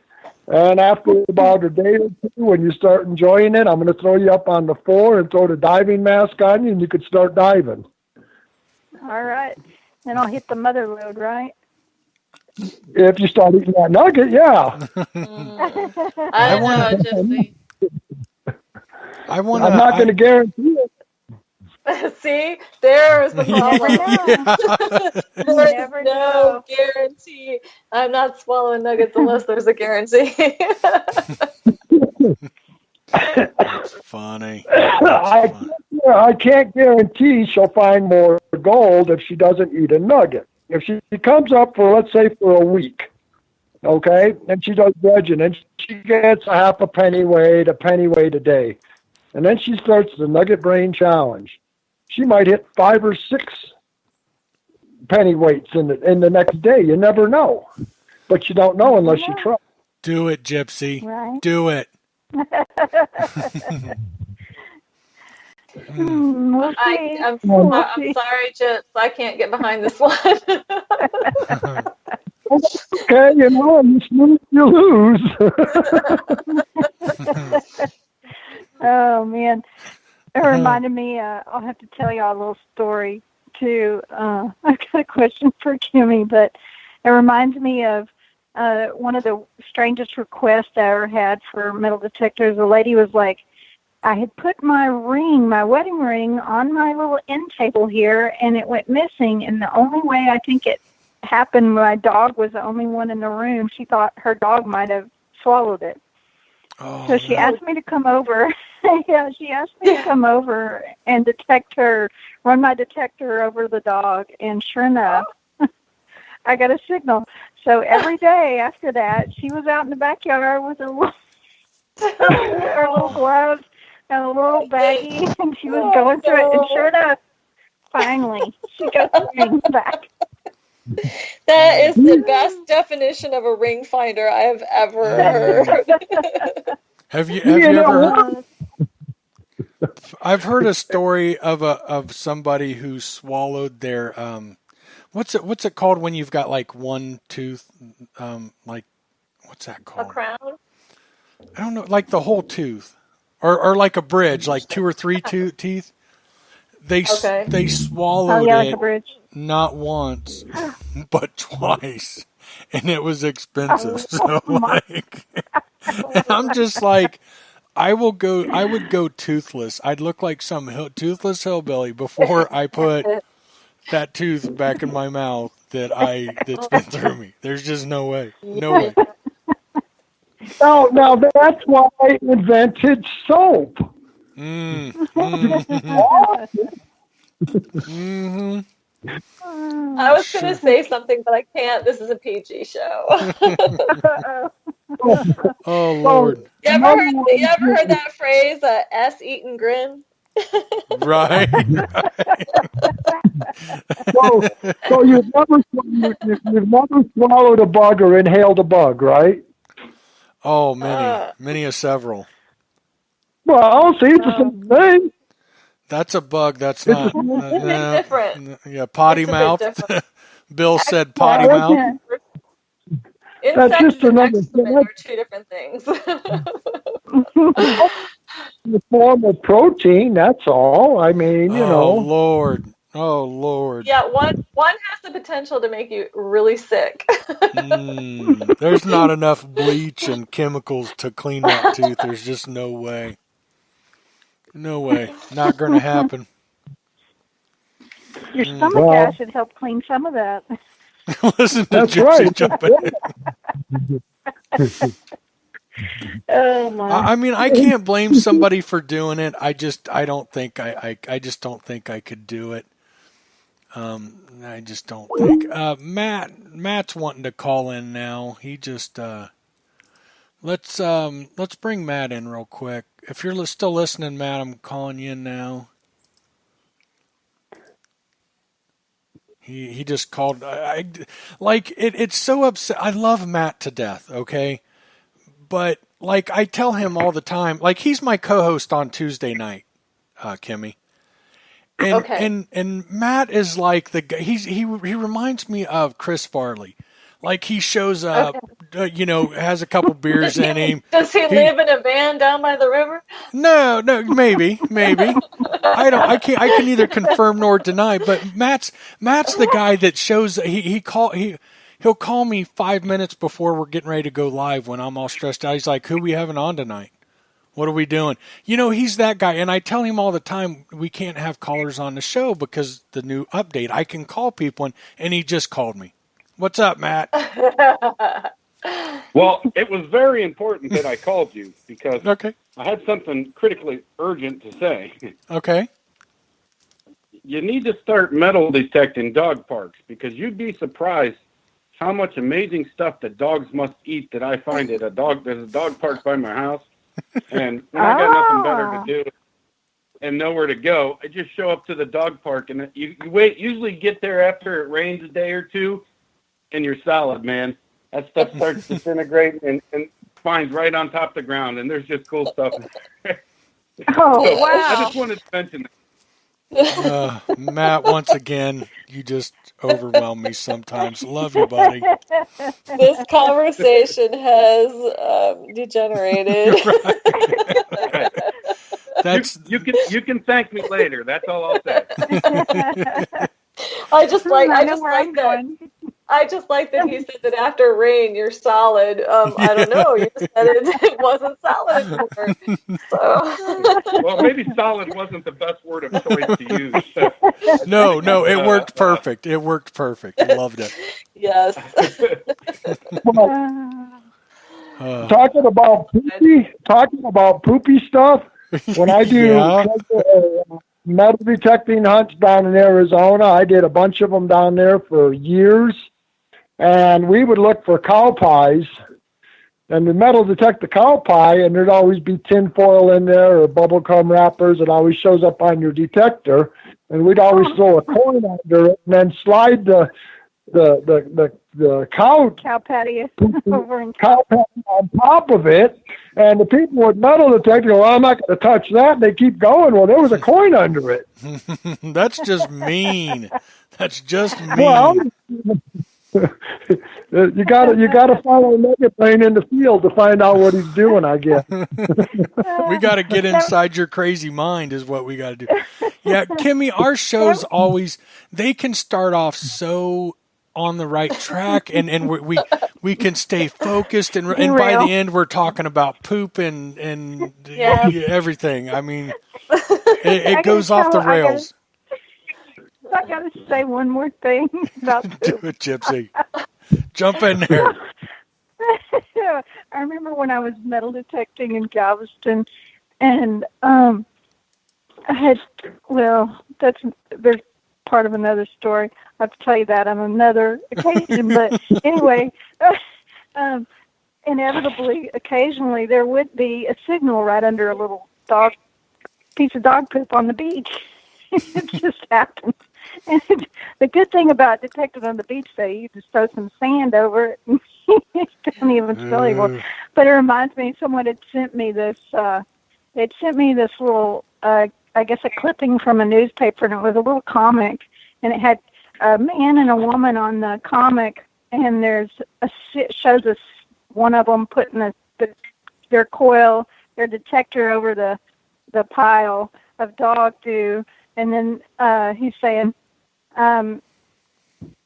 he's going, no, after you, huh? He's telling her, no, you detect first, ladies first. Anyway, it was funny because it shows him and her, doing their coil over this pile of poop, and he's like, no, ladies first. Ladies first. Have you ever seen or heard of these people that will find a coin and they'll put it in their mouth? Oh my God! I seen some I've guy seen post that. a video Mhm. recently. I'm like, man, that is gross. Like, you don't know. I mean, do you know how many holes I've opened up and I found worms and the grubs and everything? And they're like, oh, it's in sterile dirt. Yeah, sure it is. Yeah, go ahead, dummy. Yeah, like that's you might as well eat poop in my opinion. I mean, that's gross. Like, why Mike, I would hope you? you don't ever get lost in the woods because you won't make it. Oh, I'll make it. I'll make He it. just I'm wants not to going to eat prove you that poop. won't. point. Why? Because I won't eat poop? Is that what you're getting at? I don't want to make it Look, if I got to eat you got poop. a snake problem, worms, and oh boy. Let me share one other bit of wisdom with you guys. And once again, you can thank me later, or you can laugh and I'll take this all the way to the bank. Either way, it works for me. If you live somewhere where it snows heavily in the winter, when they plow the parking lots, like let's say a Target or Walmart or something, go out there in the winter. Once the snow starts to melt down a bit, take your metal detector over those big snow piles, and you can load up on all kinds of goodies. Matt, we're talking Yeah. about poop and crazy stuff. Why are you trying to put Now us we're back talking on the about rails? snow. No, why are you putting us back on the He wants to rails? talk about snow. He's had enough of the poop. He wants to talk about snow. Hey, You Kimmie, know, have you ever found anything strange? Why we're on this crazy? Why we're off the rails? that was my next question. Yeah. Strange. I'm Strange trying to where? think what I found that's strange. Like I went on a spell where I was finding baby doll parts, like a porcelain baby doll head and a baby doll arm. So I was starting to think like it was a message, like 2 arms. Like I was like, I don't know what's going on with that. But I'm trying to think of anything that I found that was really, really strange. No, nothing really sticks out in my mind. I remember one time I got this really great signal, and I still want to go back and dig it out just because I think it's fun. It was like one of those big, the metal and their porcelain on the outside, like basin, like hand washing basin. But no, I can't think of anything that was really, really bizarre. Okay. I've been fortunate. I've been fortunate. I haven't come up with anything too crazy. Same here. What about something strange that might have happened to you, or scary that might have happened to you while you were out metal detecting? Anything like that? I was on a friend's property, and the property has a couple of grave sites on it. And the grave site, that area was not off limits to us if we wanted to metal detect it. It was his family's plot, and I'm not, I'm not like advocating digging on grave sites, and I wasn't on the grave sites themselves, but I was near like the fence outline, and then just kind of coming inside the fence and not at the grave sites themselves. But the closer I got to where the grave sites were, my detector just like blanked out completely. Ooh. It was like there was no read, there was no sound, and as I walked away, it came back. And then I walked closer, and it was gone. And I'm like, okay, well, this is as far as I'm allowed to go. And I'm going to respect that. So that was like the only kind of just weird. And I remember just like, look at this. It's not like it was erratic, and it was like if I was here, it was blank. There was no readout. And then I step a few steps away, and there it's fine. I'm like, yeah, no, I'm not going here. Time to leave. So. I think the weirdest thing that's happened to me when I met up with Matt in Ohio and did some metal detecting, I'm just going to throw this out there. I don't want to talk about his little he grabbed my butt. Oh, I know. I just thought of something. I'm sorry. I did find something crazy. I did find something. This has nothing to do with butt. Well, kind of has to do with butt. Like if you're a little kid, when you get an injection, when you got your stabs, they put it in your backside. But I was metal detecting. It was not too far away from a hospital, and I found a whole bunch of hypodermic needles and vials. Lord. Yeah, and I was like really creeped out by it. And I think it was, I don't know if somebody was like stealing their trash, going through their trash, trying to, like a junkie looking for needles or what. But that was really kind of creepy. They were just like out there on the ground.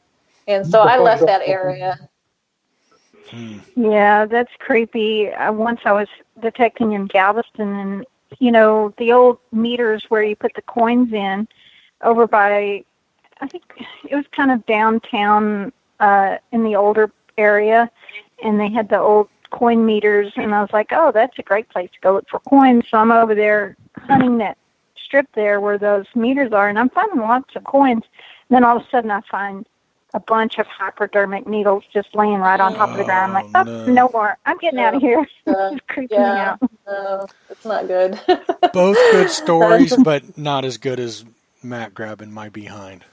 and then I was like, Matt, like I jumped back and he's like, man, that's how I say hello. It's cool. And I'm like, okay, I guess. But see, he wasn't like helping you over a fence or, it's just kind of like random. No. He we meet up for the first time and he hugs me, but his hands were really low. And I don't hug. I'm kind of weird about people touching me that I don't know, anybody, and it was just kind of weird. Like he came up and gave me a big hug and patted me on the behind. I don't know. Did he make the sound? Did he make the sound? Like wait. Well, I could feel his breath in my ear. So I don't know what was. No, I am totally. Matt's a great guy. I'm totally kidding. I'm just. Oh gosh. Poor Matt. Mike, I'm a little concerned. I need to talk to Stephanie about these deep down dark fantasies that you're having. I grew up, my dad was a builder, and I grew up in construction, and it was nothing to be on a job site, and my own dad grabbed my butt and say vulgar things. So, it's in me. I can't help it. But I do, I joke about certain things, but I can be very serious. When you come up to Ohio, that's the first thing I'm going to do when you get out of the car. I'm going to walk up behind you and pat you on the butt and say, "You're so getting your butt grabbed." I do have a really kind of messed up story. We're off the rails. Let me share this. Oh my! I used to do some hunting with a guy, and I didn't know that he was that he was gay. And which I have no problem with whatsoever. And I figured it out. He doesn't like to talk about it and stuff. And that's fine. He doesn't like people to know, and I get it. But I've never had much experience around gay people. I have no problem with it at all. None whatsoever. Gay, lesbian, whatever. But we'd been hunting. We'd met up several times. We'd talked. Everything else, we'd hunted together. Well, when I found out he was gay, the next place we went was at the back of a park in the woods. And I'm going to be serious and honest about this. I put on my headphones and I'm walking into the woods. And all of a sudden it hit me like I could just see, because, some of the gays are known for visiting parks and going off in the woods and doing, things. And I put on my sliding my headphones down. I'm like, oh my God, I just see a cop pulling up. What are you doing? I kicked you out of here yesterday. That's what hit my head. Oh. And I know that's so wrong. That is so wrong. But that's what popped into my head. And it's that's, but yeah. So I probably shouldn't have shared that. Why didn't you stop me, Matt? You need to come out of fantasy land. I'm telling you. Maybe I don't want to go home with you anymore. Come on, buddy. Come on, buddy. I'm just joking. I'm just joking. But seriously, that was my first. I do have a weird sense of humor, but that's what hit me. Oh my God, I'm going back in the woods at a park with a it just cracked me up inside, I guess, a little bit. Anyhow. What? Now, let me ask you, the devil's advocate here. Would you felt the same if you were going back there with a girl? Probably, right? You're going in the back of the woods and no, because I'm not sure what you like. I'm not sure what you're saying. Because you're saying that's where people go to make out, right?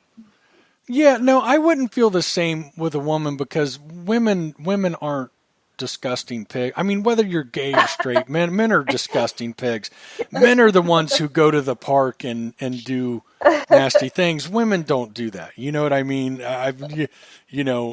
They call them pickle parks for a reason. Okay. I'm not touching that one. Yeah.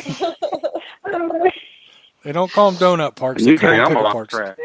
They call them pickle parks. Yeah, I think we should get back on track here. Yeah. I'm sorry. Matt, back with what Matt said earlier about the snow. Sorry. I'm trying to get us back, but what you said about the snowplow, that's something too that I've always heard, and I've always wanted to go check, is like where the wind blows behind a lot of these big shopping centers and up against the those fences and stuff, because people are walking out with their cash and their receipts, and you'll find lots of cash in those spots. Yeah, and, but if you go right up against the wall over there where the wind blows, they say behind like a Walmart or a big shopping center, so a lot of times you can find like $20 bills, $5 bills pushed right up against the fence after a big wind or something. So it's something to check out anyway. We just had a hurricane. I need to get my butt behind the Walmart. Right? Find cash by fences, by shopping plazas. I found it before. There's no shortage. If I needed like $20, I could probably spend the next hour and go round up $20 next to a fence from the wind blowing a lot of trash and debris towards certain fences and certain shopping plazas. That's definitely true. Huh. I was kind of chuckling because you're talking about after snow, and I'm like, yeah, when's the last time you saw snow, Gypsy? Like, but I see where you went with that. It actually snowed last year was the first time, and I think they said 50 years. And our snow here in the Austin area was like nothing like it does in West Texas where I grew up. Right. And what a lot of y'all get up north. I mean, we barely got maybe 2 inches, I think. So, something that I know this is off subject, but it blows my mind. I'm from Ohio, and it's 50, 60 degrees, and I'll run the dogs out in my shorts and a t-shirt. It's not that cold to me. And I was out one day and it was like in the mid 60s, and I'm not kidding you. There was a lady that took her dog out. She had on like some kind of big, thick, heavy pants. She had on snow boots. She had on this great big parka with it over her head, like with wool around it. And I'm just like, you gotta be kidding me. It's like in the 60s. I'm out walking the dogs and I got a little bit of sweat on my forehead in shorts and a t-shirt. And this lady's, wow. It really surprised me moving here how people aren't. I mean, it just gets in the 60s where in Ohio that would just be beautiful, and they're wearing so much clothing, right. And I see hoodies and stuff, and I'm like, oh my God, it's 60. What are you doing? You do realize, though, often that is women wanting to break out their fall clothes. I mean, like down here, if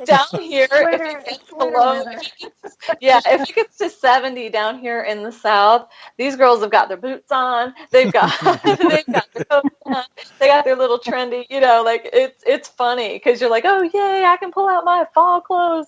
Yeah, I'm actually from Ohio, and I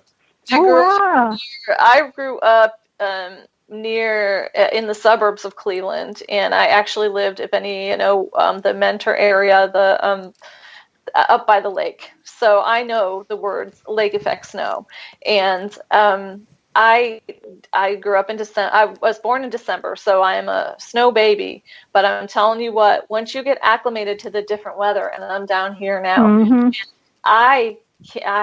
That cold. Oh my goodness. And that's the reason that I left Ohio.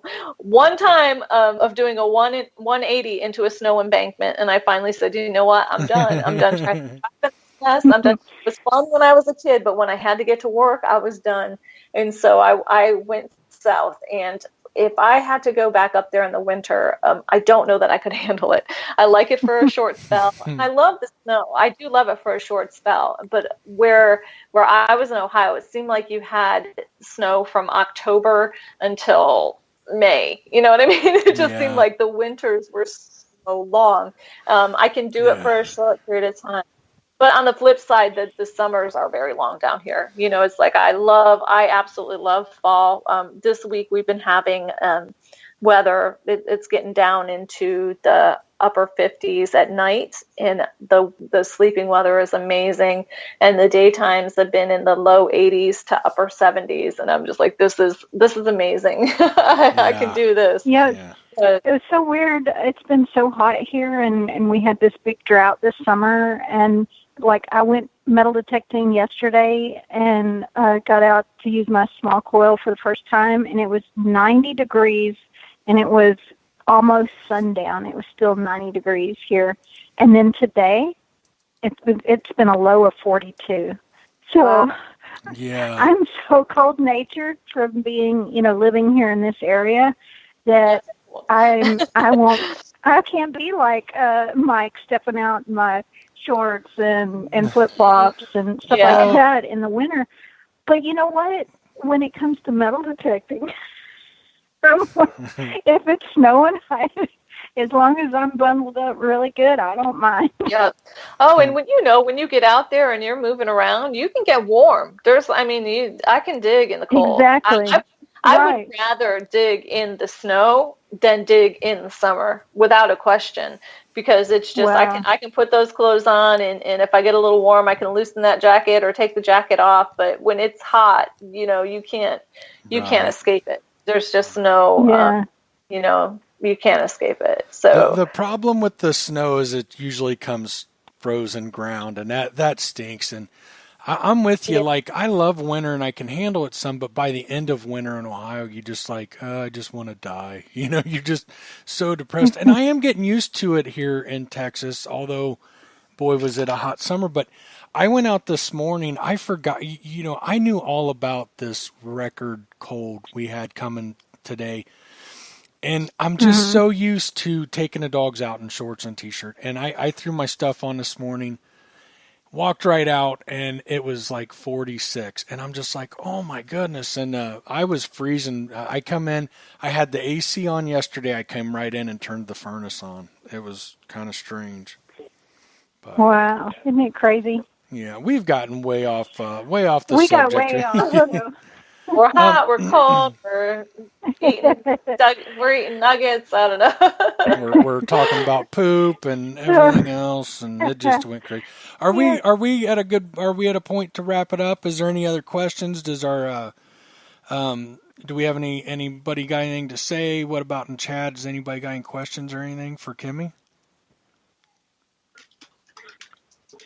Boy, that everything just went quiet right there. No, I don't want to ask her a single thing. Yeah. She talks too much. Make her go away. No, I'm sure everybody appreciated it and enjoyed the show until we got way off the rails. My bad. I'll take the blame. That's I'll okay. take the blame for that. Matt, are you still there? You got anything? Who knows? Okay, I think I hear the telly. Yeah, somebody's got the television on. Somebody done fell. It's one of our. Is that you, Matt? Matt's out. I'll tell you a funny story with Matt. Matt is what I call a fart in a skillet. That guy is everywhere, right? I mean, he just. Well, we're doing a show, and I hear him in the background. He's going. And like it's sounding wrong. I mean, it is sounding. He's looking out, right? No, that is not what it sounds like. It sounds disturbing.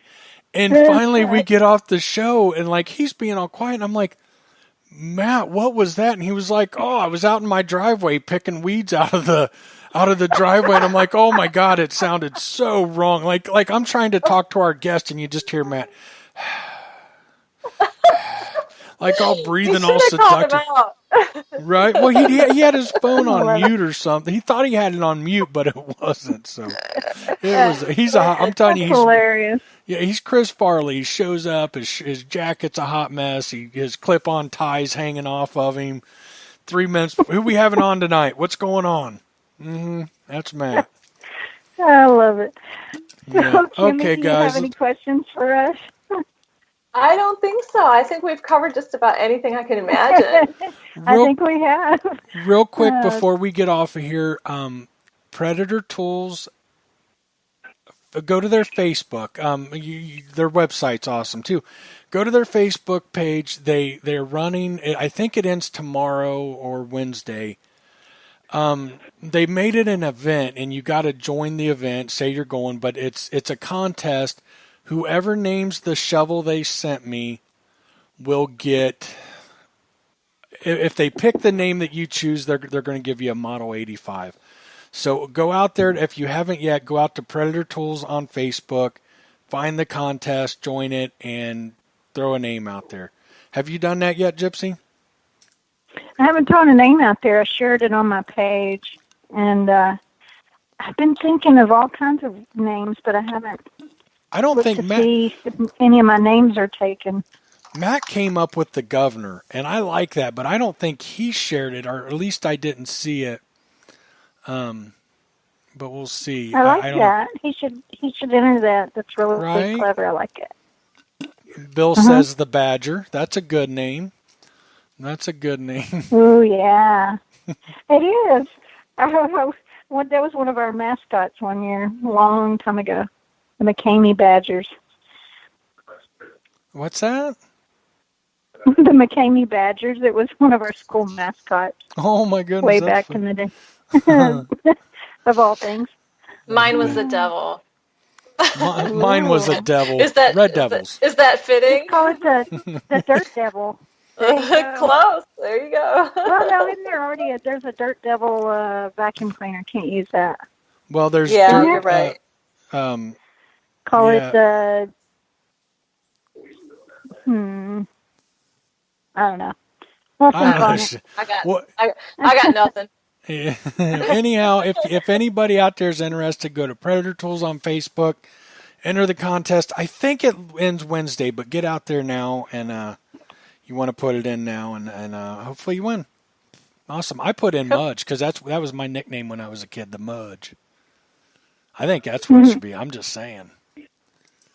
Yeah. Nobody else is with me though. I even ran that by George and Pam, and they laughed.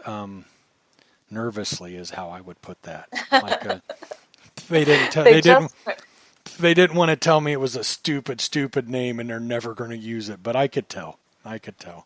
They were nice about it though. They did yeah, that's a good one. All right, everybody, we're going to wrap it up. We're going to call it a night. I think it's gone far enough off the rails where we can call it a night. And Kimmie, it was great having you. We would love to have you back anytime. Keep us. Oh, I don't even think we asked all the questions we got so far off the rail. Is there anything? Is there anything? Is there anything next? What's next for you? What's coming? Do you got any ideas or anything that you're working on? I'm trying to get my video out that was due out in August. I was working on getting it done at the end of August, and then we had like the hurricanes coming through, and I was working 12-hour shifts, and it was madness. And so I am in the process of trying to finish that so it can be done. So I'm long overdue for a video. That should be out. I promised it yesterday, this week. So we are at Monday, so that gives me a couple days to get it done. Can we consider the weekends on Sunday? So yeah, absolutely. I'm hoping to get it done by Sunday. So awesome. Fingers crossed. Say prayers for me and all that stuff. We'll keep an eye out for that, and don't forget, Girls Rock Metal Detecting pretty much everywhere. All the social media, on YouTube. Check out the blog, Girls Rock Metal Detecting. I'm sure they could just do a Google search on Girls Rock Metal Detecting. You can just go girlsrockmetaldetecting.com, and it has links to everything. There's a little web page. Go to her website, check it out, and please don't check out mine, Kimmie. I would be crazy embarrassed, so let's not go there. I'm not going to judge, I promise. Okay, just don't go there. You don't have to judge or not judge. Just don't go there. Just don't look at it, okay. All right. Take care. Thank you guys for having me on. It was great, Kimmie. Thank you for coming on, and we'd love to do it again. Awesome. Thanks. Good night. Bye-bye. Bye. Well, I don't know what happened to Gypsy. I don't know if we lost her or what, but Good night, everybody. I hope you enjoyed it. Have a good night.